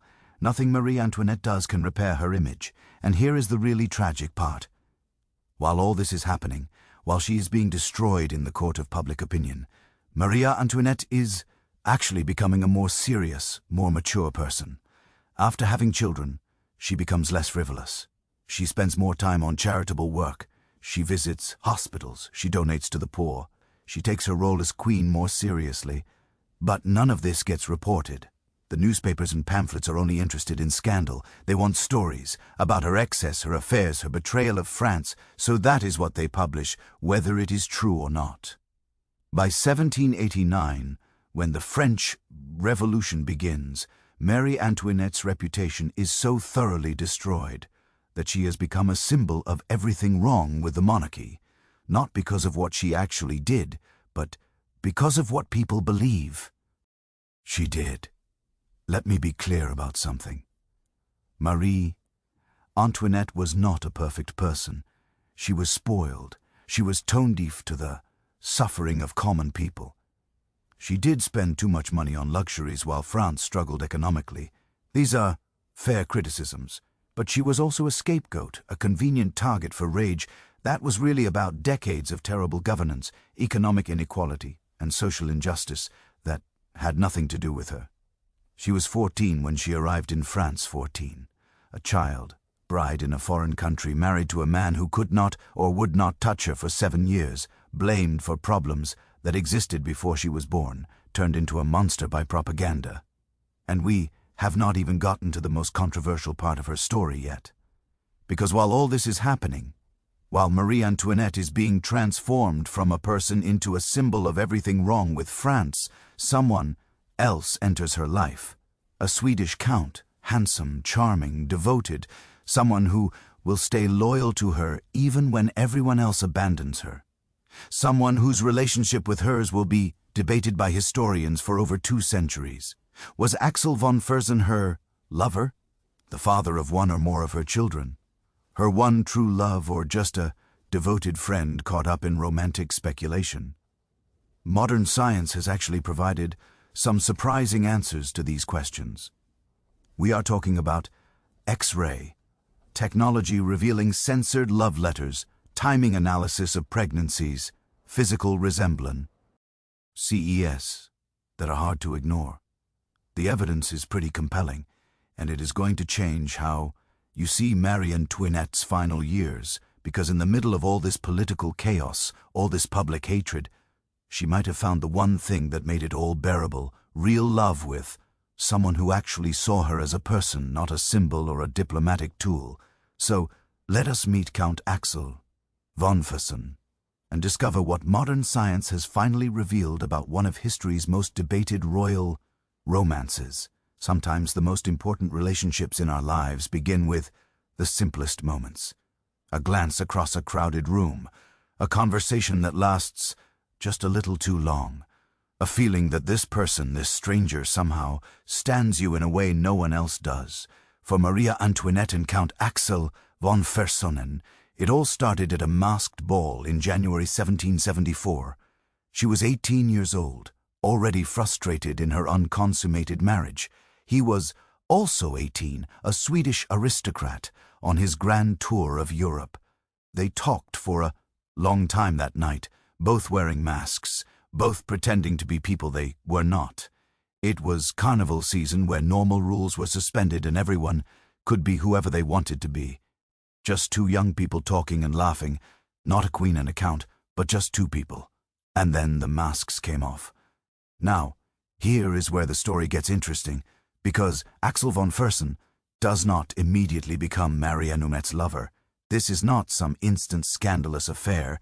Instead, it is a slow burn that takes years to develop, which actually makes it more believable and more tragic. After that first meeting, Fersen leaves France. He goes to England to continue his education, then returns briefly to Sweden. They do not see each other for 4 years, 4 years where Marie Antoinette is still trapped in that terrible situation with Louis, still unable to consummate her marriage, still lonely and desperate for real connection. And then in July 1778, Fen returns to Versailles. Marie Antoinette recognizes him immediately, and according to witnesses who were there, her face lights up. She exclaims, "Ah, it is an old acquaintance." Now, on the surface, this seems like just a polite greeting, but think about the context. Marie Antoinette meets hundreds of people. The French court is constantly full of nobles, diplomats, visitors. She would not remember most of them, especially not someone she met once 4 years ago at a mask ball. But she remembers him, and she is happy to see him. Fenn starts spending time at Versailles, becoming part of Maranouet's inner circle, and people notice. The Swedish ambassador to France, Gustav Philipp Kreutz, writes a letter to the King of Sweden in 1778. Let me quote it directly because it is pretty telling. "The young Count Fenn has been so well received by the Queen that this has given umbrage to several persons. I own that I cannot help thinking that she had a liking for him. Umbrage, that is diplomat speak, for people are gossiping and getting jealous." The ambassador can see what is happening. Marie Antoinette is attracted to Fenn, very attracted. And Fenn. He writes to his father describing Marie Antoinette as the most amiable princess that I know. He gets permission to attend her private gatherings at the Petit Trianon, which, remember, is her exclusive retreat where only chosen friends are invited. They are spending a lot of time together, talking, probably flirting, definitely developing feelings, but then something happens that forces them apart. In 1780, Fersen leaves France to fight in the American Revolution. He becomes an aide-de-camp to General Rochambeau, commanding French forces, helping the American colonies fight for independence from Britain. And why does he leave right when things are getting intense with Marie Antoinette? Some historians think he left specifically to avoid causing a scandal. The attraction between them was becoming too obvious, too dangerous. Better to leave before something happened that could destroy both their reputations. So Fersen goes to America and fights in the Revolutionary War. He is actually present at the Siege of Yorktown in 1781 when the British surrender. Pretty significant historical moment. Meanwhile, back in France, Marie Antoinette's life is changing too. Because finally, in 1777, Louise manages to consummate their marriage, and Marie Antoinette starts having children. First the daughter in 1778, then the son Louis Joseph in 1781, when Fersen returns to France. In June of 1783, Marie Antoinette is pregnant again with her second son, who will be born in March 1785, and named Louis Charles. Now, this is where modern science enters the story in a really fascinating way. Historians have debated for over 2 centuries whether Marie Antoinette and Fenn were actually lovers or just devoted friends. The evidence was always circumstantial. They spent a lot of time together. They clearly cared deeply for each other. They wrote letters using code names. But there was no definitive proof until 2021. In 2021, a team of scientists in France used X-ray fluorescent spectroscopy, basically a technology that can detect different chemical compositions in ink to read words that have been deliberately censored in letters between Marie Antoinette and Fersen. These letters had been copied by Fersen himself and kept in his personal archives, but certain words and phrases had been carefully scribbled out, redacted, made illegible. For over 150 years, historians had wondered what those censored words said. Now, thanks to X-ray technology, we finally know the censored words include beloved, tender friend, adore, and madly. Let me give you an example. One letter from Marie Antoinette to Fenn originally reads something like, "I am going to finish my censored because I am overcome with sleep. I love you madly, and I could not for one moment stop adoring you." The censored word beloved. No queen uses the word beloved lightly to a man who is not her husband. This is not casual friendship language. This is not how you write to your political advisor or your dance instructor. This is love letter language. And here is the crucial detail. The person who censored these letters was Ferdinand himself. He kept copies of their correspondence, but before he died, he went through and carefully redacted the most passionate, most incriminating phrases. Why would he do that? Because he knew these letters could fall into the wrong hands. He knew they were evidence of something that could have gotten Marie Antoinette executed. And remember, she was eventually executed, though not for this. He was protecting her even after her death. But the X-ray technology does not lie. The words are there, hidden under the scribbles. Beloved, adore madly. This is a love affair. No question. But it gets even more interesting because there is also the question of children. Marie Antoinette has 4 children total. The first daughter, Marie Thérèse, born in 1778 when Fenn was just becoming close to her. The first son, Louis-Joseph, born in 1781 while Fenn was in America. The second son, Louis Charles, born in 1785, and a second daughter, Sophie, born in 1786, who sadly died in infancy. Now, historians have always wondered about the paternity of the younger children, especially Louis Charles, who would later be known as Louis XVII during the Revolution, is what we know. Fenn returned to France in June of 1783. Marie Antoinette was already pregnant at that time, but she had a miscarriage. GE in November of 1783. Then, during the week of June 23rd through June 30th, 1784, exactly 9 months before Louis Charles was born, something significant happened. The King of Sweden was visiting France for the first time. Marie Antoinette hosted an elaborate party at the Petit Trianon in his honor. And guess who was in the Swedish king's entourage? Axel von Fersen, who had been away from Versailles for 10 months.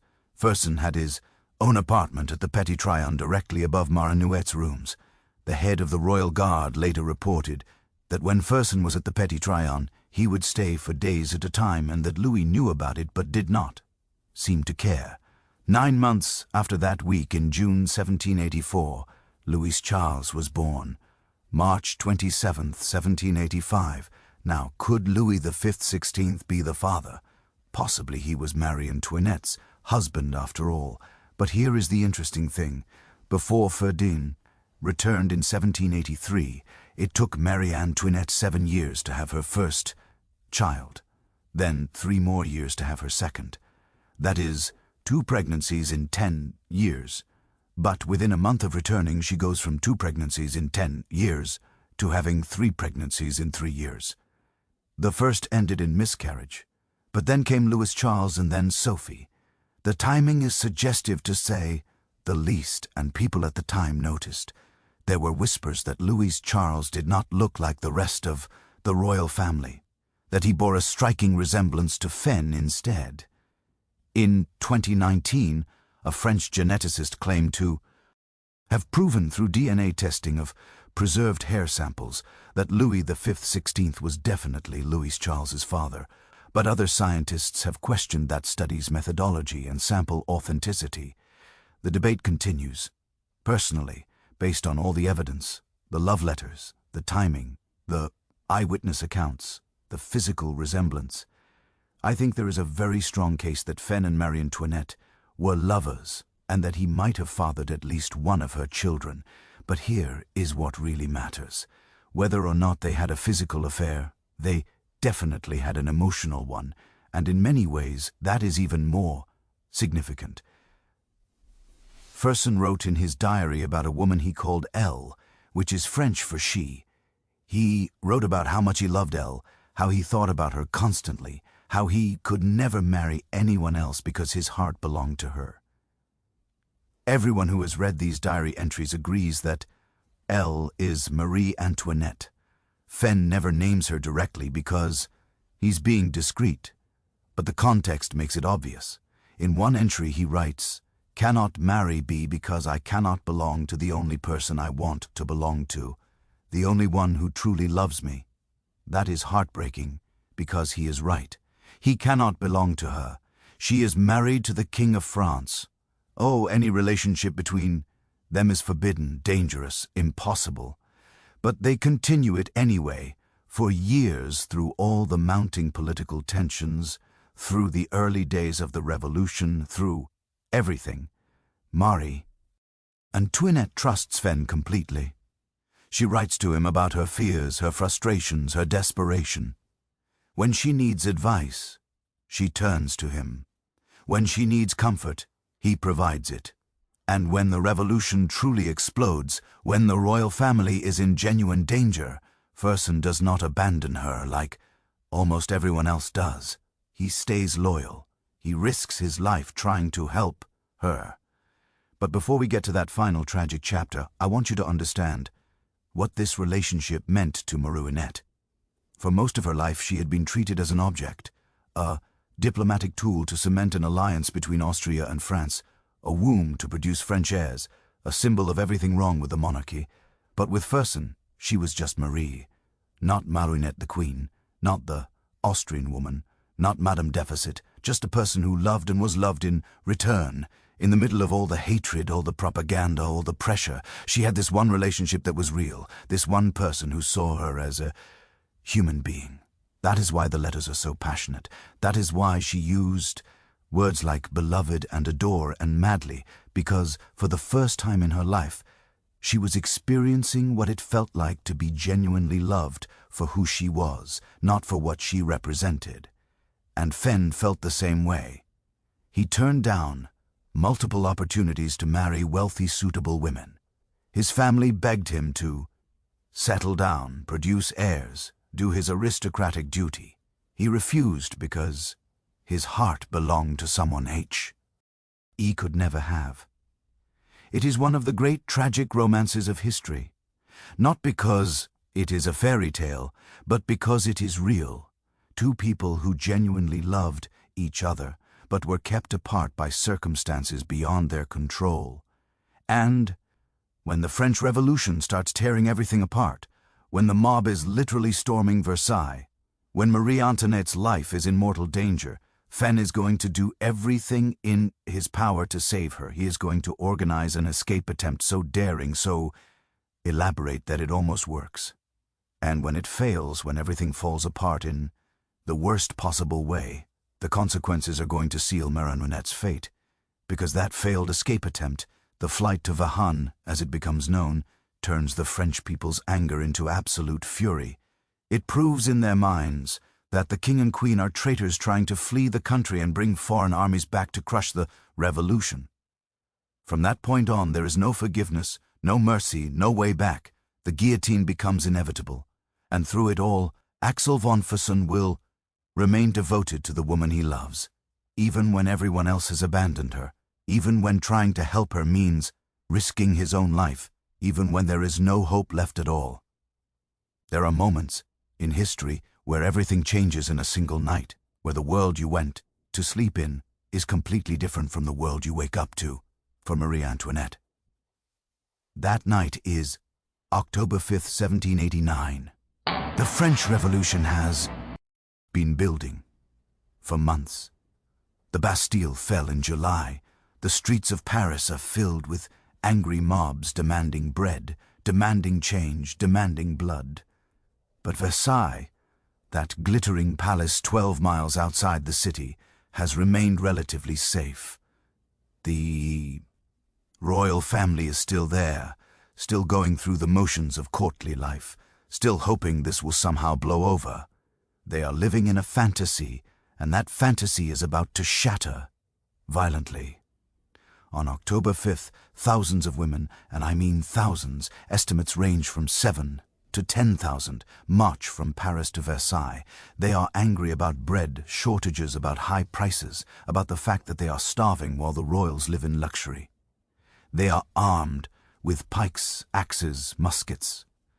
This is not a peaceful protest. This is a mob. They arrive at Versailles in the afternoon and demand to see the king. Louis, completely out of his depth as always, agrees to meet with some representatives. He promises to send grain to Paris. He tries to calm them down, but the crowd does not disperse.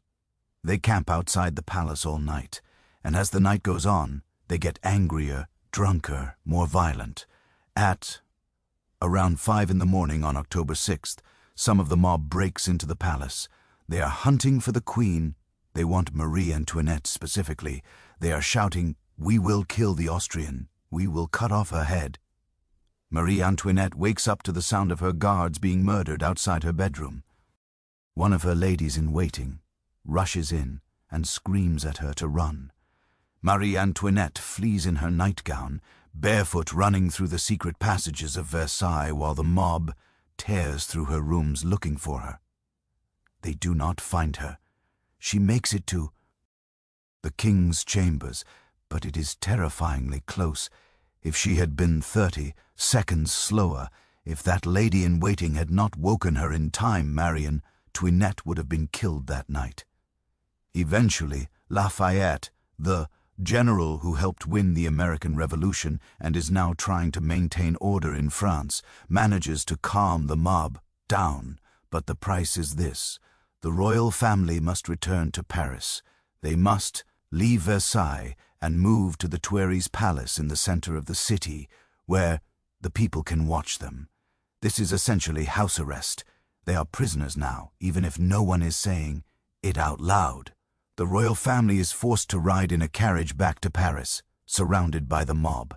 The women who march to Versailles are carrying the heads of the murdered guards on pikes.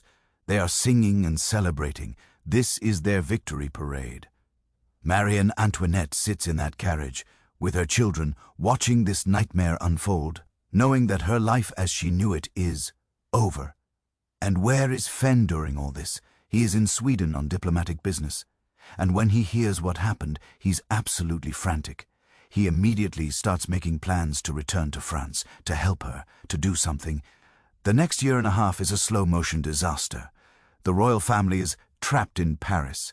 They are constantly watched. Their movements are restricted. Revolutionary newspapers publish increasingly vicious attacks on Marie Antoinette, calling her everything from a prostitute to a traitor to a monster. And the royal family knows they know that if they stay in France, they will eventually be killed. The revolution is getting more radical by the day. The moderates are losing control to the extremists. It is only a matter of time before someone demands the king and queen be put on trial. They need to escape. But how?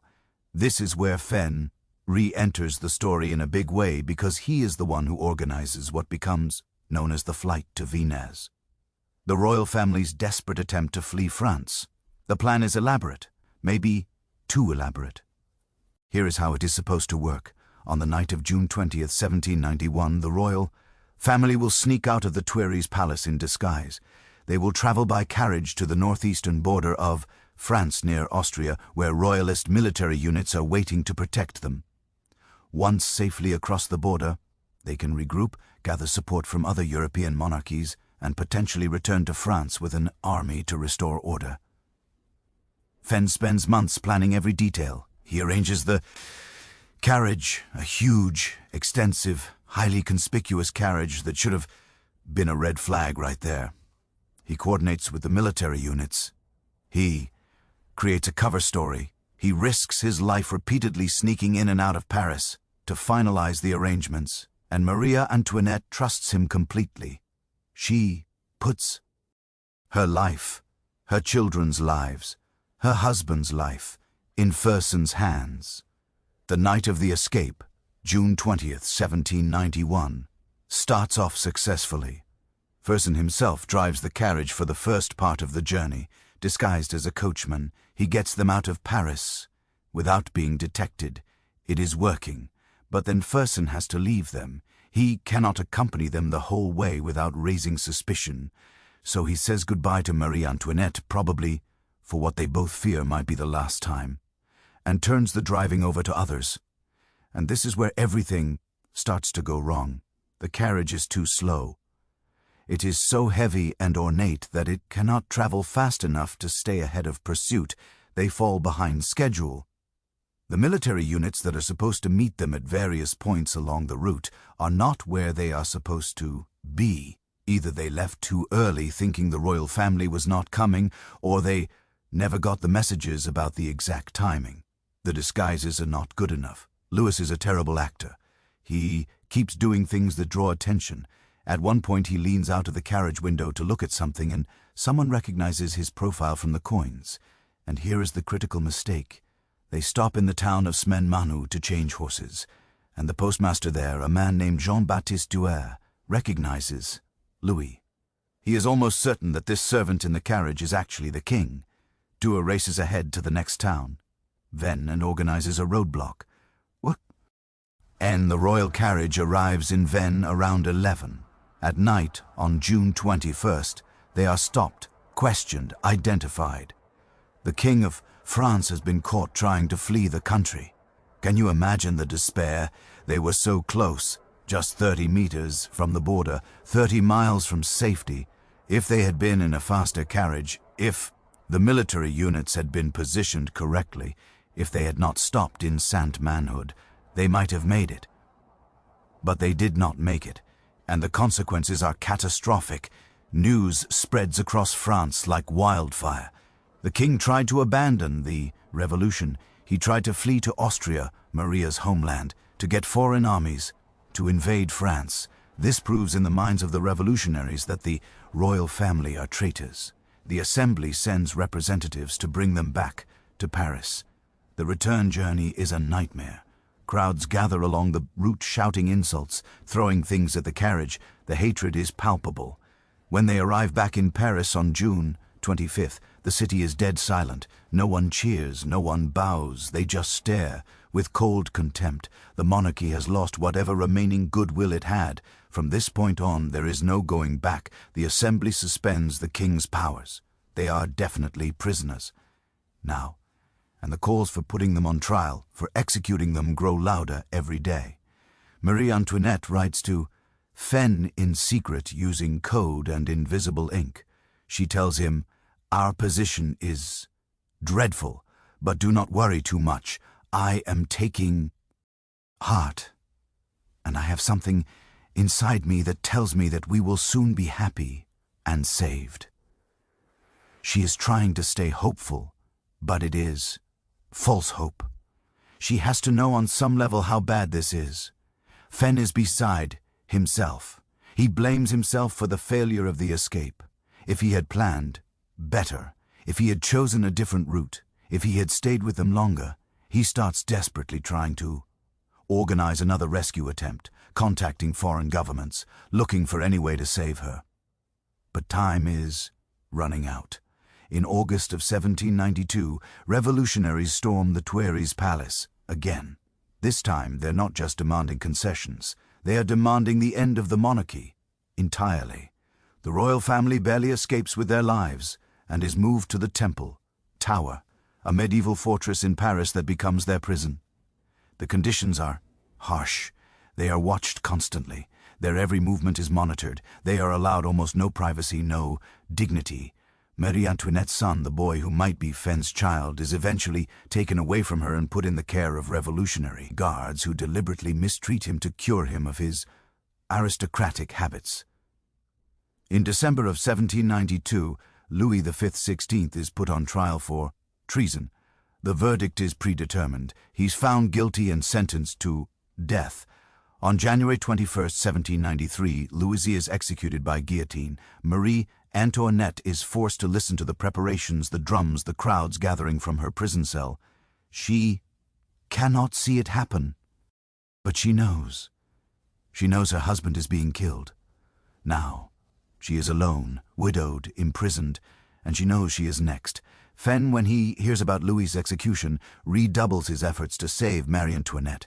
He contacts every powerful person he knows. He offers bribes. He tries to organize military interventions. He is desperate, willing to do anything. But nothing works. The revolutionary government is not interested in negotiation. They want Marie Antoinette dead. She has become a symbol of everything they are fighting against. The Austrian woman who supposedly corrupted France, the spendthrift who bankrupted the nation, the traitor who tried to flee to her homeland. None of it is quite true. But truth does not matter anymore.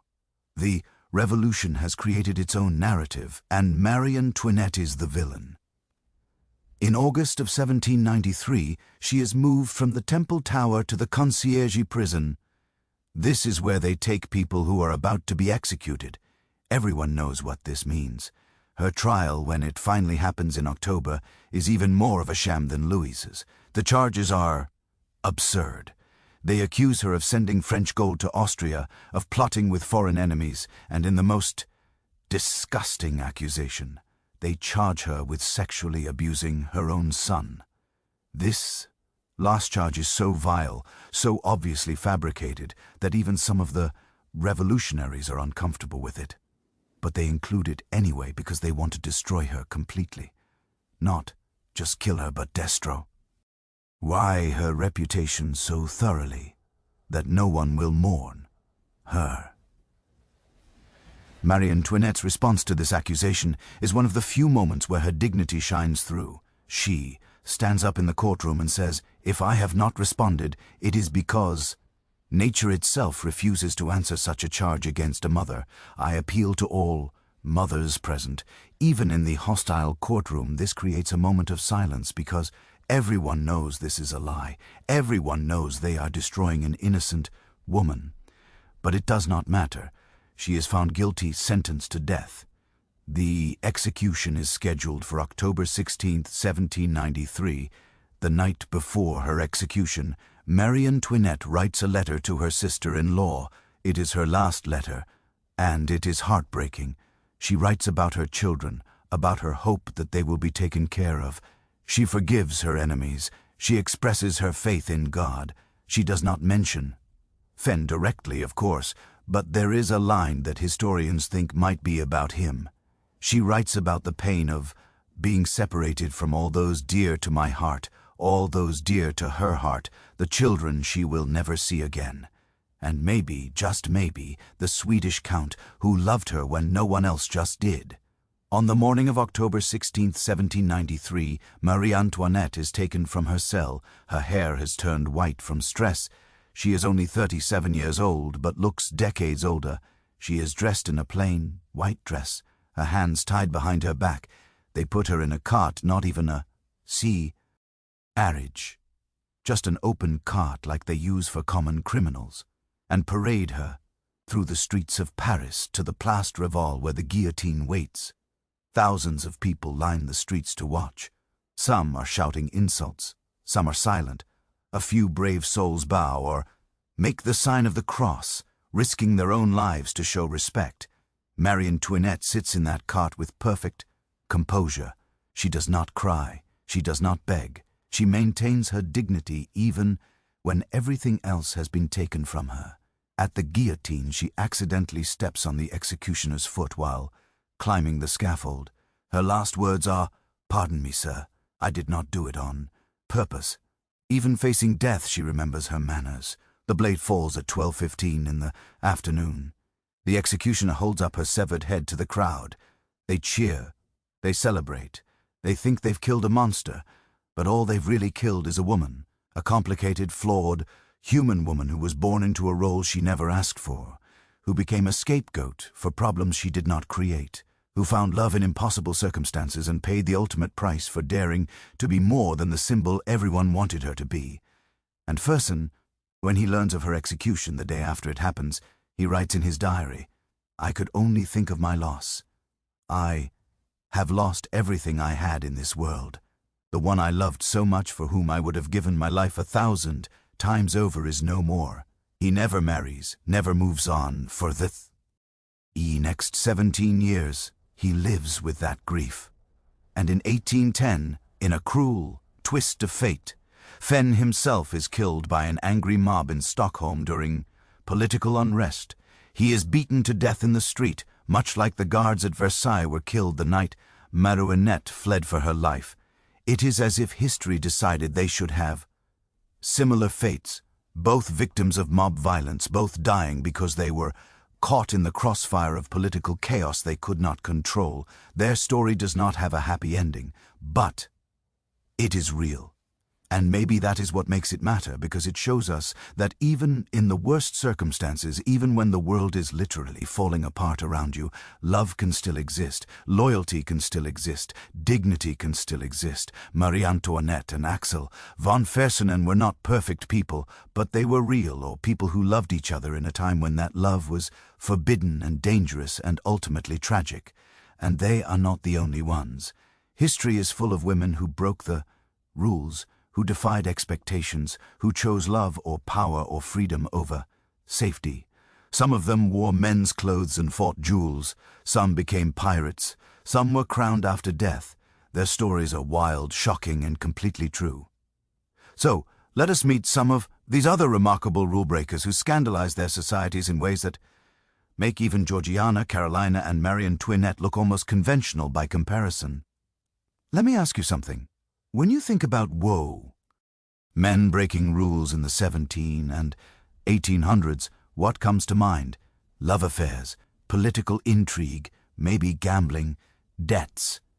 Well, how about this? A princess who settled an argument about flour, arrangements by fighting a jewel in her corset, two female pirates who terrorized the Caribbean and fought alongside men so fiercely that even hardened sailors were afraid of them.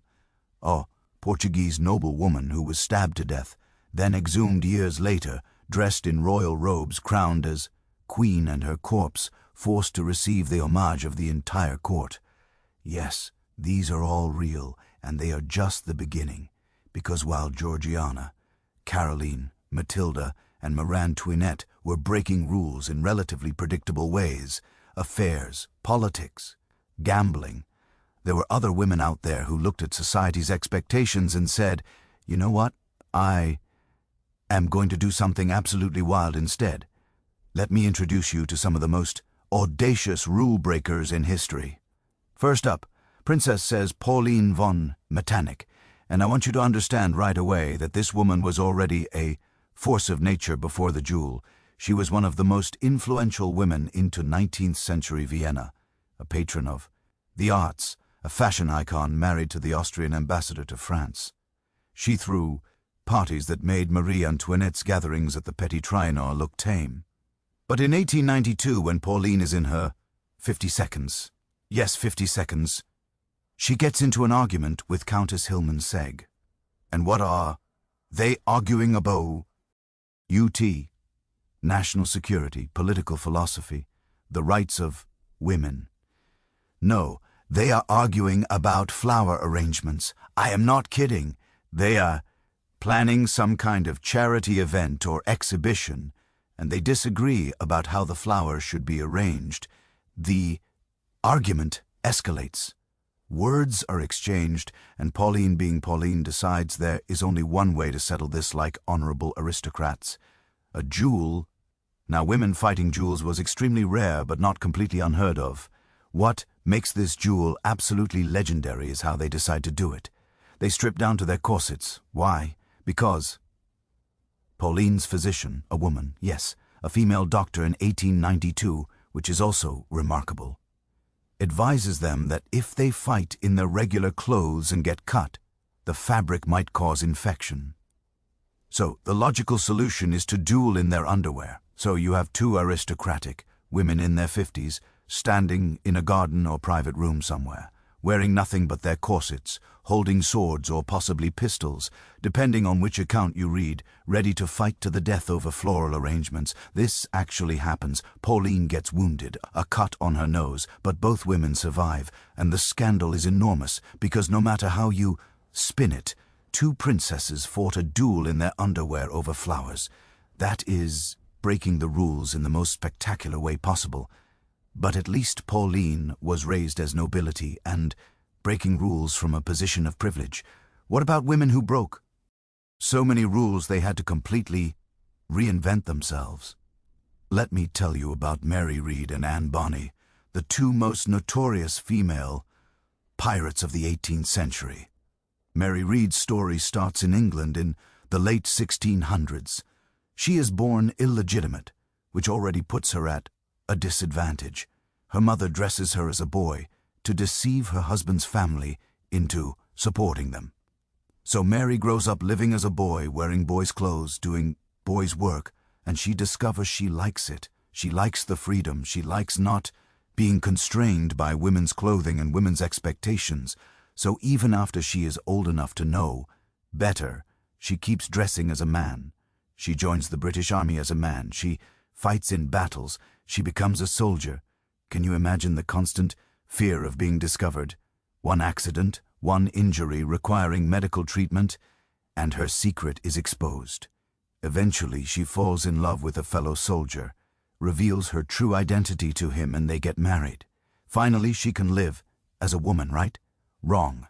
Her husband dies, and Mary, faced with the choice of going back to being a poor woman with no prospects or continuing to live as a man with opportunities and freedom, chooses freedom. She disguises herself again and signs on as a sailor on a merchant ship, and that ship gets attacked by pirates. The pirates capture the ship and give the crew a choice: join us or die.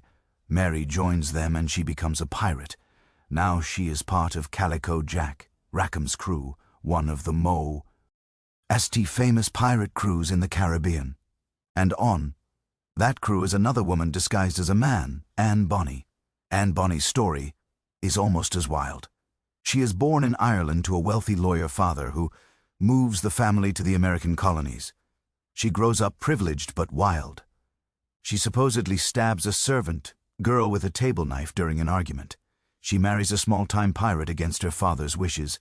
He disowns her. So Anne says, "Fine, I will just become a pirate myself." She meets Calico Jack Rackham, leaves her husband and joins Jack's crew.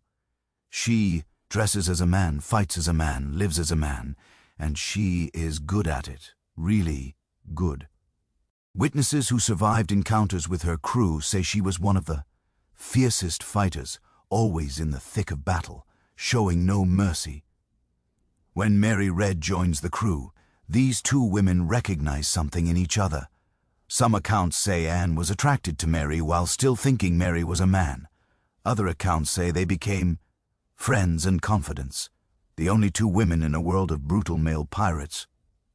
What we know for sure is that they fought side by side. When the British Navy finally captured Calico Jack's crew in 1720, witnesses reported that when the pirates were drunk below deck, it was Mary Red and Anne Bonny who stayed on deck, fighting desperately to defend the ship. Two women outfighting an entire crew of men. They are captured, put on trial, sentenced to hang. But here is the twist. Both Mary and Anne reveal they are pregnant, and British law says you cannot execute a pregnant woman because you would be killing an innocent unborn child. So they get a reprieve. Mary Red dies in prison of fever in 1721, still pregnant, never having faced the noose. She is only about 30 years old. Anne Bonny's fate is more mysterious. She pleads pregnancy, gets a reprieve, and then she just vanishes from the historical record. Some say her wealthy father paid to have her released, and she returned to a quiet life in the American colonies, living into her 80s. Others say she returned to piracy under a different name. Others say she died in prison, but it was not recorded. Nobody knows for sure, and honestly, that makes her story even better. She became a legend and then disappeared into mystery. But what I want you to notice about both Mary and Anne is this. They did not just break one rule. They broke every rule. They dressed as men. They became soldiers. They became pirates. They killed people. They stole. They defied every single expectation of how women were supposed to behave. And for a while they got away with it. They lived free in a way that almost no women of their era could imagine. Now let me take you to Portugal in the 1400s for a story so bizarre, so gothic, so absolutely insane, that if it was in a horror movie, you would say it was too unrealistic. This is the story of Inez de Castro, and I am warning you now, it is dark. Inez is a Galician noblewoman serving as a lady-in-waiting to Constanza of Castile, who is married to Prince Pedro of Portugal. Pedro and Constanza have a proper royal marriage, politically arranged, producing children as expected, but Pedro falls in love with Inez, desperately, passionately. In love, they start an affair that scandalizes the Portuguese court. When Constanza dies of natural causes, though rumors swirl, Pedro refuses to marry someone politically appropriate. Instead, he secretly marries Inés. This is a problem. Inés' family has too much influence. They are from Galicia, which has complicated political relationships with Portugal. King Alfonso IV, Pedro's father, sees Inés and her family as a threat to Portuguese stability. So on January 7th, 1355, King Anzo orders Inés's execution. She is stabbed to death in front of her young children.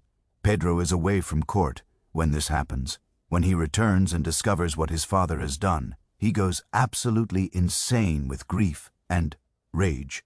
He starts a civil war against his own father. When his father dies 2 years later and Pedro becomes king, Pedro takes his revenge. He hunts down the men who killed Inés. When he captures them, he has their hearts ripped out of their chests while they are still alive. Some accounts say he did it with his own hands. But here is where the story gets truly macabre. Pedro declares that he had legally married Inés, which means she was Queen of Portugal when she died. And if she was queen, she deserves to be treated as queen, so he has her corpse exhumed. After being dead for years, her body is dug up, dressed in royal robes, placed on a throne, and crowned Queen of Portugal. Then he forces the entire court, nobles, clergy, everyone to pay homage to her corpse. They have to approach, bow, and kiss her hand, the hand of a corpse that has been dead for years. Can you even imagine being a noble, maybe someone who supported the execution, or maybe just someone who is neutral, and now you have to kiss the decaying hand of this dead woman while the king watches to make sure you show proper respect? It is psychological warfare. It is grief turned into grotesque spectacle. It is Pedro making absolutely certain that everyone understands the depth of his love for in the price of harming her. Today, Pedronians lie in twin tombs at the monastery of Alabaxa in Portugal. The tombs are positioned foot-o-foot, so that on Judgment Day, when they rise from the dead, the first thing they see will be each other. It is one of the most romantic and simultaneously horrifying gestures in history. Now, not all women who broke the rules did so through violence or death. Some just decided to live life entirely on their own terms, and society could deal with it. Meet Ninda Longlo, who lived from 1620 to 1705, that is 85 years, which was extremely old for that era, and spent almost all of those years completely ignoring every rule about how women should behave. None refused to marry. In an era when women had basically 2 options, marriage or convent, she chose neither. Instead, she became a courtesan, but not in the tragic way we usually think of courtesans. She was not dependent on one protector. She had multiple lovers over her lifetime, moved on when she wanted to, managed her own money, and remained independent. She ran a salon in Paris that became one of the most influential intellectual gathering places of the 17th century. Philosophers, writers, politicians, artists, everyone wanted an invitation to Ninon's salon. She discussed ideas with them as an equal. She shaped French culture through her influence, and she kept this up into her 80s. The young Voltaire supposedly met her when he was a boy, and she was ancient, and she left him money in her will to buy books. She was essentially patronizing the next generation of Enlightenment thinkers from beyond the grave. Non-secret, she refused to let anyone control her. She made her own money, chose her own lovers, lived in her own house, thought her own thoughts. She took what she wanted from the courtesan role, financial support from wealthy men, but rejected the subservient parts. She was never anyone's property. And one more, because this one is just fun. Cora Pearl, born Emma Elizabeth Crouch in England in 1835, she transforms herself into one of the most famous courtesans in Paris during the Second Empire. But Cora is not subtle about anything. She is pure spectacle, pure performance. She shows up to a bowl with her body dusted entirely in silver powder. She has herself served naked on a silver platter at a dinner party.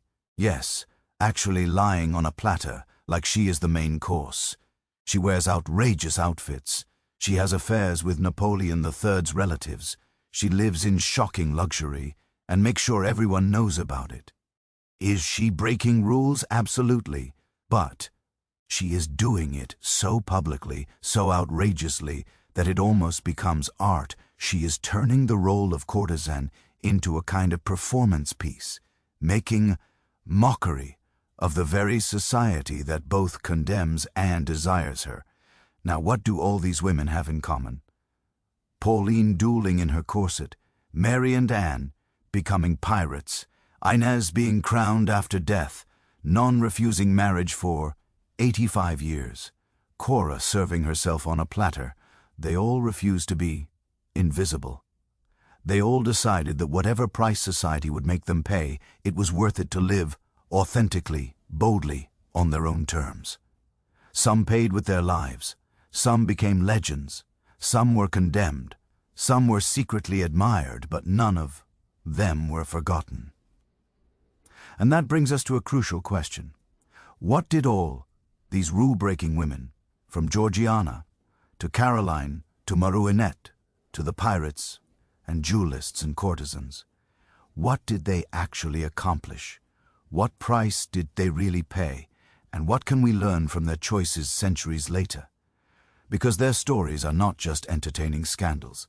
They're actually early, messy, often tragic attempts at something that would not become widespread for another century or more. Women claiming autonomy over their own lives. So let us look at the real consequences, the double standards, the lessons, and the legacy these women left behind. Here is something I've been thinking about. As we have journeyed through these stories, we tend to romanticize historical scandals, do we not? We hear about forbidden love affairs and daring escapes and think how exciting, how brave. But we need to talk about what actually happened to these women, the real brutal consequences they faced for breaking society's rules. Because the price was not just social embarrassment or a damaged reputation. We are talking about execution, permanent exile from their children, complete erasure from their own lives. Let me break this down by category because the punishments varied, but they were all devastating in their own ways. First, execution, the ultimate price. We've already talked about Stuancy's horrific death. Hands cut off, broken on the wheel, beheaded, body displayed for 4 years. That was the punishment for a man who dared to love a queen and try to reform a country. But what about the women? Marie Antoinette, of course.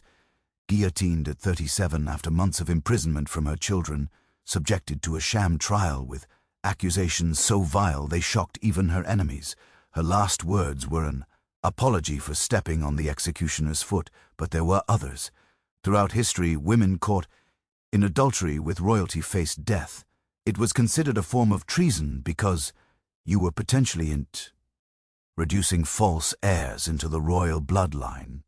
Catherine Howard, the fifth wife of Henry VIII of England, was beheaded in 1542 at about 19 years old for adultery. Her head was cut off and displayed as a warning.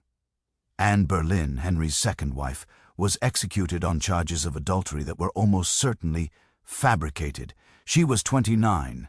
The message was clear. Women's bodies were not their own. They belonged to their husbands, to the state, to the continuation of bloodlines.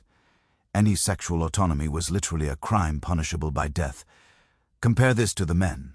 Henry VIII had 6 wives, executed 2 of them, divorced 2 others, and faced 0 consequences. Kings across Europe had mistresses openly, fathered dozens of illegitimate children, and nobody suggested they should be beheaded for it. The double standard was not subtle. It was policy. Now, if you were lucky enough to avoid execution, you might face exile instead, which sounds better until you understand what exile actually meant for these women. Caroline Matilda was exiled to Kelly at 21. She lived there for 3 years before dying of illness. 3 years of being completely cut off from her children, her country, her identity. She went from being Queen of Denmark to being nobody, imprisoned in a small castle with no real purpose, no real life, And remember, she was only allowed to live because her brother was the King of England and threatened war if Denmark executed her. If she had been less politically valuable, she would have been killed alongside Struensee. Georgiana's exile was different, but equally painful. She was exiled to France while pregnant with Charles Gay's child, forced to give birth from home, forced to surrender that baby immediately. Then she returned to England but was essentially exiled from her own happiness. She had to live with the man she did not love, watch her daughter from afar without ever being able to claim her, and pretend everything was fine. That is a different kind of exile, not geographical but emotional, being exiled from your own child, your own love, your own authentic life. And here is what makes exile especially cruel for women in this era. It meant losing your children, always. Fathers had absolute legal custody. A divorced or exiled woman had zero rights to her children. Zero. She might never see them again. They would be raised to think their mother was wicked, shameful, someone to be ashamed of. Caroline Matilda's son, Crown Prince Frederick, grew up being told his mother was an adulteress who betrayed his father. He was taught to despise her memory. Georgiana's daughter Eliza grew up not knowing the Duchess of Devonshire was her mother. She thought she was the orphan niece of the Grey family. When she occasionally saw Georgiana at social events, she had no idea she was looking at her own mother. Can you imagine that pain? Watching your child from across a room, unable to hug them, unable to tell them you love them, unable to even claim them as yours. This was the price of breaking the rules. Not just scandal, but the literal destruction of the mother-child bond. But even if you avoided execution and exile, there was a third punishment that was perhaps the most insidious: erasure. Society would simply erase you from history, remove you from the narrative, pretend you never existed, or rewrite your story to remove any agency or complexity. Think about how many women's stories we almost lost because historians did not think they mattered, or because the women's own families destroyed evidence to avoid shame. Mary Read and Anne Bonny should be as famous as Blackbeard or Captain Kidd, but they are footnotes in pirate history. Why? Because women were not supposed to be pirates, so their stories were minimized.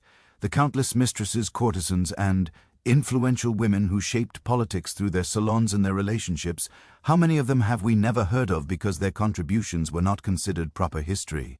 Even the women we do know about have often been rewritten. Marie Antoinette became a monster in propaganda, and that version of her became the accepted truth for centuries. Only recently have historians started to look more carefully at what she actually did versus what she was accused of doing.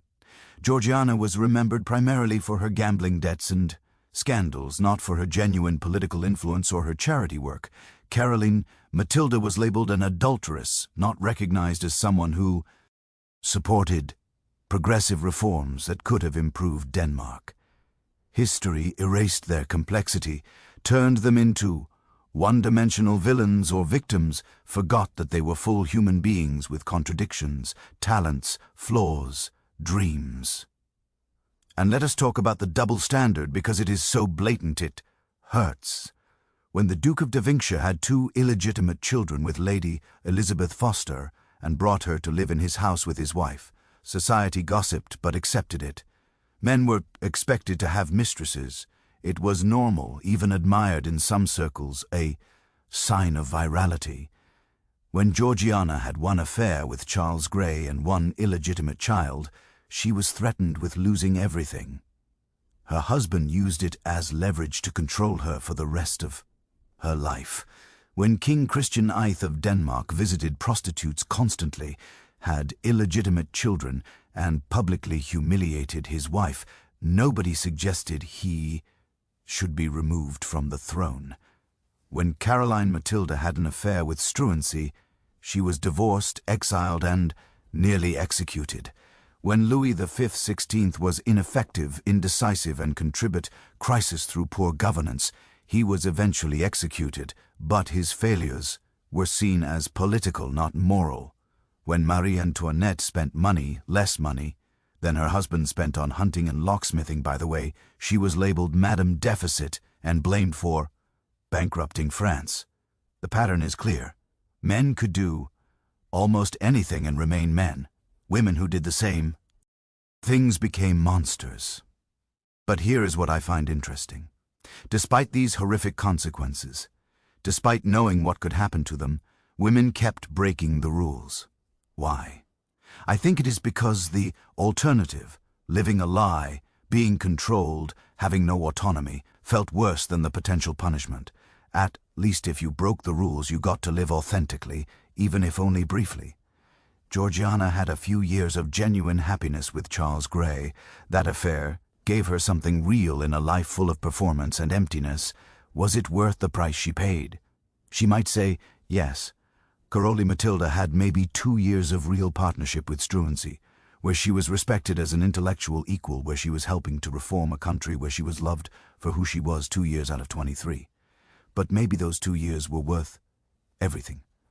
Marie Antoinette, if she really did love Axel von Fenn, had someone who saw her as a person, not a symbol, in a life where everyone wanted something from her, heirs, political, alliances, a scapegoat. She had one person who just wanted her, even if it ended in tragedy, even if it contributed to her death. Maybe it was worth it to feel truly loved. And the women who became pirates, who dueled in corsets, who refused to marry, who lived as men, they got to taste freedom that most women of their era could not even imagine. Mary Red got to fight in battles, and Bonnie got to command a pirate ship. Non de Longlo got to run her own salon, Contreau, her own money, sleep with whoever she wanted, and live to 85 on her own terms. Yes, some of them died young. Yes, some faced terrible consequences. But they lived, really lived, not just existed as decorative objects in someone else's story. And that matters. Now I want to be clear. I am not saying their choices were always right or smart or admirable.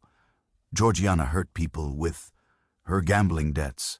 Marie Antoinette was genuinely out of touch with the suffering of French people. The pirates killed people. These were complicated women making complicated choices in impossible situations. But what I am saying is that their willingness to break rules, to risk everything for autonomy, for love, for freedom, that paved the way for every woman who came after them.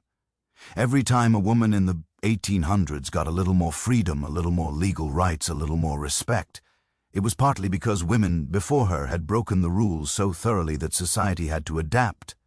The first women who demanded the right to own property, to have custody of their children, to divorce abusive husbands, to vote, to work, to be educated, they were building on the groundwork laid by women who had broken those rules informally, illegally.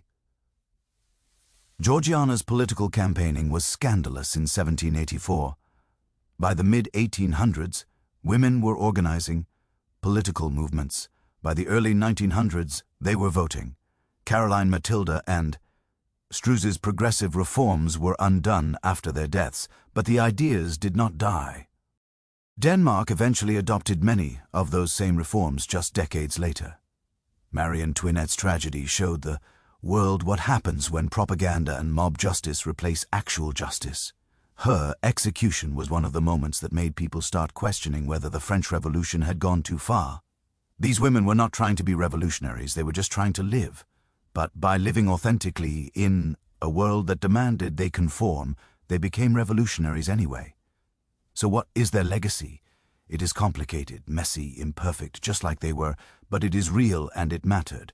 And now as we come to the end of our journey through these scandalous lives, I want to look at what these stories mean for us today, because we still live in a world with double standards, with rules that control women's bodies and choices, with punishment for those who step out of line. The specifics have changed, but the patterns remain. So what can we learn from Georgiana, Caroline, Marie Antoinette, and all the other rule breakers? What do their stories tell us about courage, about sacrifice, about the cost of authenticity? Let us bring all these threads together and find the meaning in the scandal. We have spent hours together now, traveling through ballrooms and palace corridors, witnessing love affairs and political scandals, watching women risk everything for a chance at something real. And now, as dawn approaches and our journey comes to an end, I want to ask you one final Question. What would you have done if you were Georgiana? Would you have chosen your existing children over the man you loved and the baby you were carrying? If you were Caroline Matilda, would you have risked everything for love with Streny and the chance to reform Denmark? If you were Marie Antoinette, would you have stayed loyal to Fersen even knowing it could cost you your life? These are impossible questions, and that is exactly the point. Because what these women faced were not simple moral dilemmas where there was a clear right answer. They were impossible choices in systems designed to give them no good options. And yet they chose, they acted, they lived. Let me tell you what I think these women taught us, what their scandals and tragedies and brief moments of happiness can teach us even now 200 years later. First, they taught us that love is powerful enough to make people risk everything, even when it is foolish to do so. Every single woman we talked about, Georgiana, Caroline Matilda, Marie Antoinette, they all knew the risks. They were not naive. They understood that adultery could cost them their children, their possessions, their lives. They did it anyway. Why?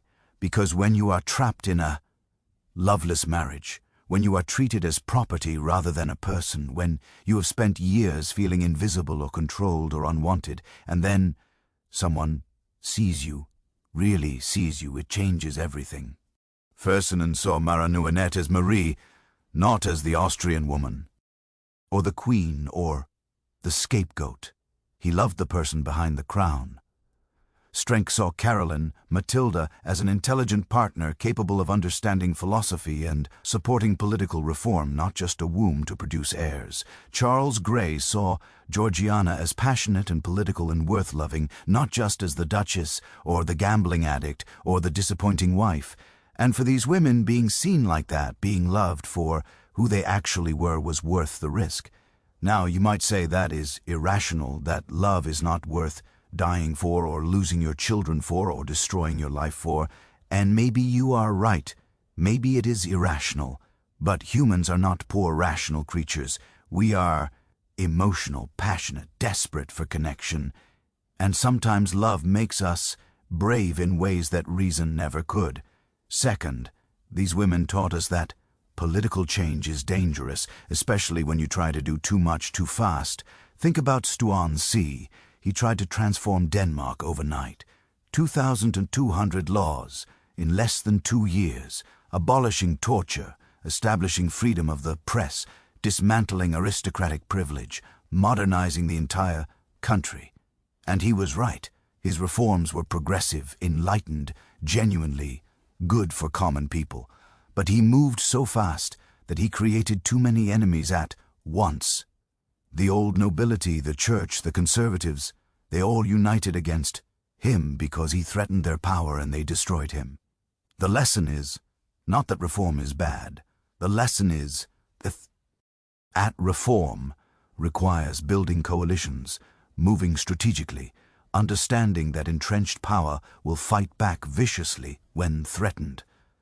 Caroline Matilda paid the price for Struensee's idealism. She supported his reforms. She believed in them.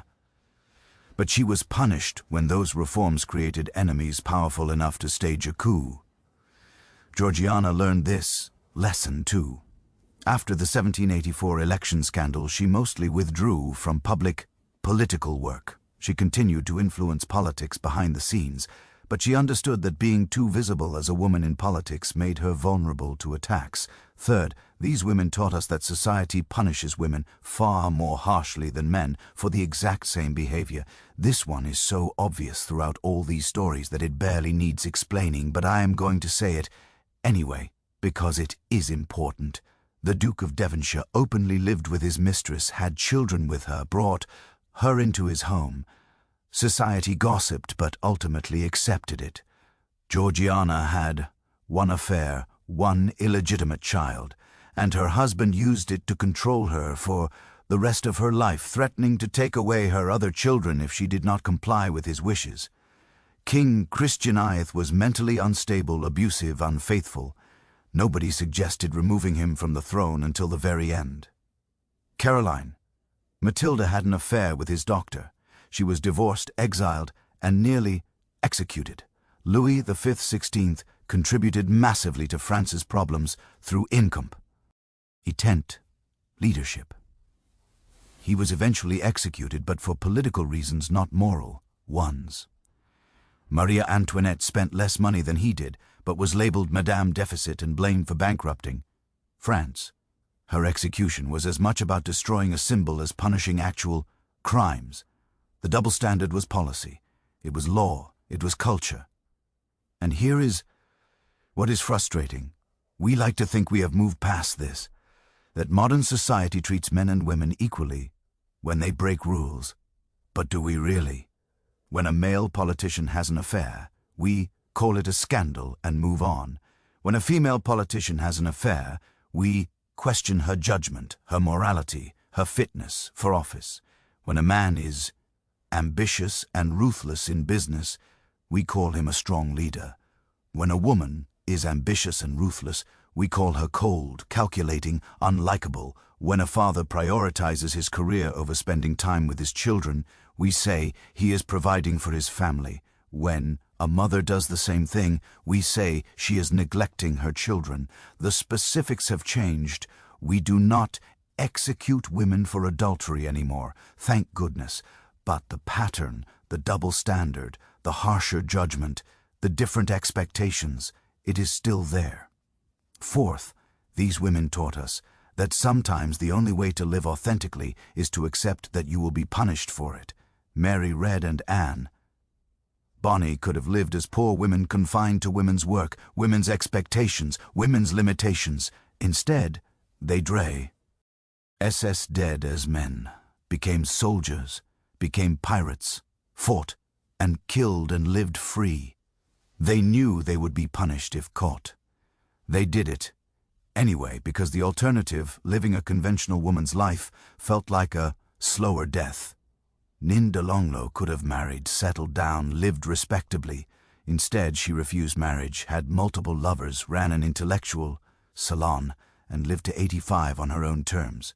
Society condemned her as immoral. She did not care. Pauline de Metternich could have meekly accepted defeat in an argument about flowers. Instead, she fought a duel in her corset because her honor mattered more than propriety. These women decided that being themselves, even if it meant scandal, was better than being acceptable but miserable. And I think that is brave. Foolish sometimes, yes, self-destructive. Sometimes, absolutely, but also deeply, fundamentally brave. Fifth, and this might be the most important lesson, these women taught us that individual acts of rebellion, even when they fail, pave the way for systemic change. None of these women were trying to start a feminist revolution. They were just trying to live their lives, love who they wanted, have some autonomy. But every time a woman broke a rule and forced society to deal with it, the rule got a little weaker. When Georgiana campaigned publicly for the Whigs in 1784, she was scandalous, but she also proved that women could be politically influential. She made it slightly easier for the women who came after her to enter politics. When Caroline Matilda supported Stas's progressive reforms, she was part of a movement that eventually succeeded just decades later than they hoped. Denmark did adopt freedom of the press, did abolish torture, did modernize, just not in their lifetime. When Marie Antoinette became a symbol of everything wrong with absolute monarchy, her execution was one of the factors that eventually led to constitutional monarchy and better checks on royal power across Europe. These women were not revolutionaries by intention, but they became revolutionaries by necessity, and their failures taught the next generation what not to do, how to be strategic, how to push for change without getting destroyed in the process. By the mid-1800s, women were organizing formal political movements. By the late 1800s, they were fighting for suffrage, for property rights, for custody of their children. By the early 1900s, they were voting. None of that happens without women like Georgiana, Caroline, and Marie Antoinette first breaking the rules informally, showing that women could be political, could make their own choices, could matter beyond being wives and mothers. Now I want to address something important. These women were all aristocrats. They were privileged. Even in their suffering, they had resources that common women could never dream of. Georgiana lost millions gambling, but she lived in palaces. Caroline Matilda was exiled, but to a castle with servants. Marie Antoinette was executed, but she lived as a queen for years. First, common women faced even worse. They had fewer options, harsher punishments, less ability to fight back.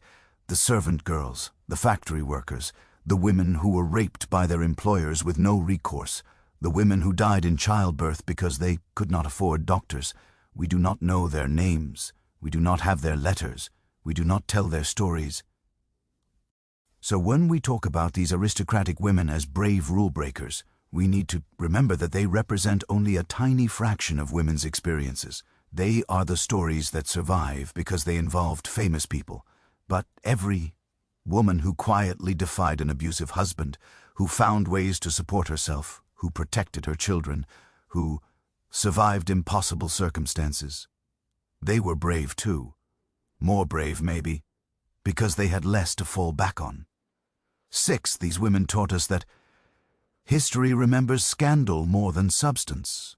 Georgiana is famous for her gambling, debts, and her love triangle with the Duke and Bess. But she was also a genuine political force, a published author, a patron of the arts, scientific enthusiast who collected minerals. Caroline Matilda is remembered as an adulteress, but she was also a supporter of the Enlightenment reforms that could have made Denmark a better place. Marie Antoinette is remembered for "let them eat cake," which she never said, and for bankrupting France, which she did not do. We forget that she did extensive charity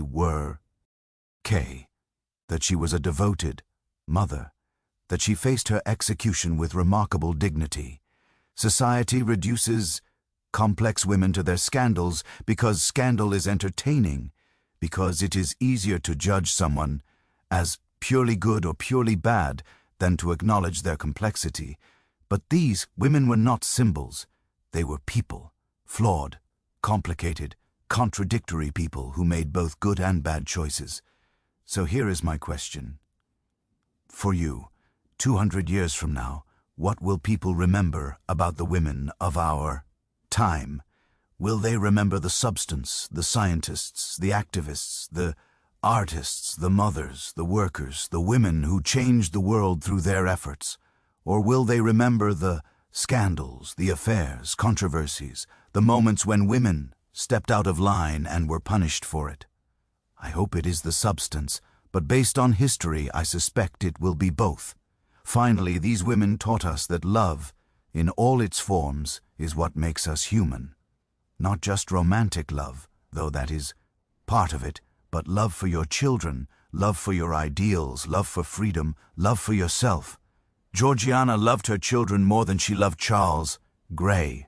That is why she gave up her lover and her illegitimate daughter to keep the children she already had. It broke her heart, but it was love that made the choice. Caroline Matilda loved the idea of a better Denmark, a more enlightened society. That is why she supported Struse's reforms even when they made her enemies. Marie Antoinette loved being seen as a real person, not just a symbol. That is why Fen mattered so much to her, why she risked everything to keep that connection. Love made them human, love made them vulnerable, love made them brave, love destroyed them, love saved them. Love is what we remember. And that brings me to the end of our journey together. We have spent these hours in the company of remarkable women, scandalous women, brave women, foolish women, tragic women, women who broke every rule society gave them and paid prices we can barely imagine. They were not perfect. They were not always admirable, but they were undeniably, absolutely courageously themselves. Georgiana gambling away fortunes while secretly supporting political reform and mourning the child she could never claim. Caroline Matilda riding astride in men's clothing while trying to modernize her kingdom before being torn from her children and exiled to die, alone at 23. Marie Antoinette finding love in impossible circumstances while the world fell apart around her, walking to the guillotine with dignity after being stripped of everything else, and all the others, the duelists and pirates and courtesans and queens who said no to the lives they were supposed to live, and yes to something more authentic, even knowing the cost. Their stories matter, not because they are cautionary tales, though they are that too, but because they show us the full range of what it means to be human, to love and lose, to risk and fail, to live authentically, even when the world punishes you for it. And maybe, just maybe, their stories can inspire us to be a little braver in our own lives, to take the risks that matter, to love even when it is complicated, to break the rules that need breaking, to live authentically even when it is easier to conform, because that is their legacy. Not the scandals themselves, but the courage behind them, the refusal to be invisible, the insistence on being seen as fully human with all the complexity that entails. So as you drift off to sleep tonight, think about Georgiana writing desperate letters to her mother about gambling debts, while also campaigning for political reform. Think about Caroline Matilda riding through Copenhagen in scarlet breeches, free for just a moment before it all came crashing down. Think about Marie Antoinette and Fersen writing love, letters in code, stealing moments of happiness in the shadow of the guillotine. Think about all the women, famous and forgotten, who broke rules and paid prices and paved the way for the freedoms we have now. And maybe tomorrow you will be a little braver too. Thank you for spending these hours with me. Thank you for listening to these stories, for caring about these women, for thinking deeply about what their lives mean. I hope you found something valuable in this journey through scandal and tragedy and brief shining moments of joy. I hope you sleep well with dreams full of palaces and pirates, love letters and revolutions, women who dared to be themselves no matter what the world demanded. And when you wake up, I will be here with more stories, because history is full of them. Thousands of untold stories about remarkable people doing extraordinary things, and I cannot wait to share them with you. Until then, sleep well, dream of the rule breakers, and remember that you too have the right to live authentically, to love boldly, to break the rules that need breaking. Good night, and thank you for being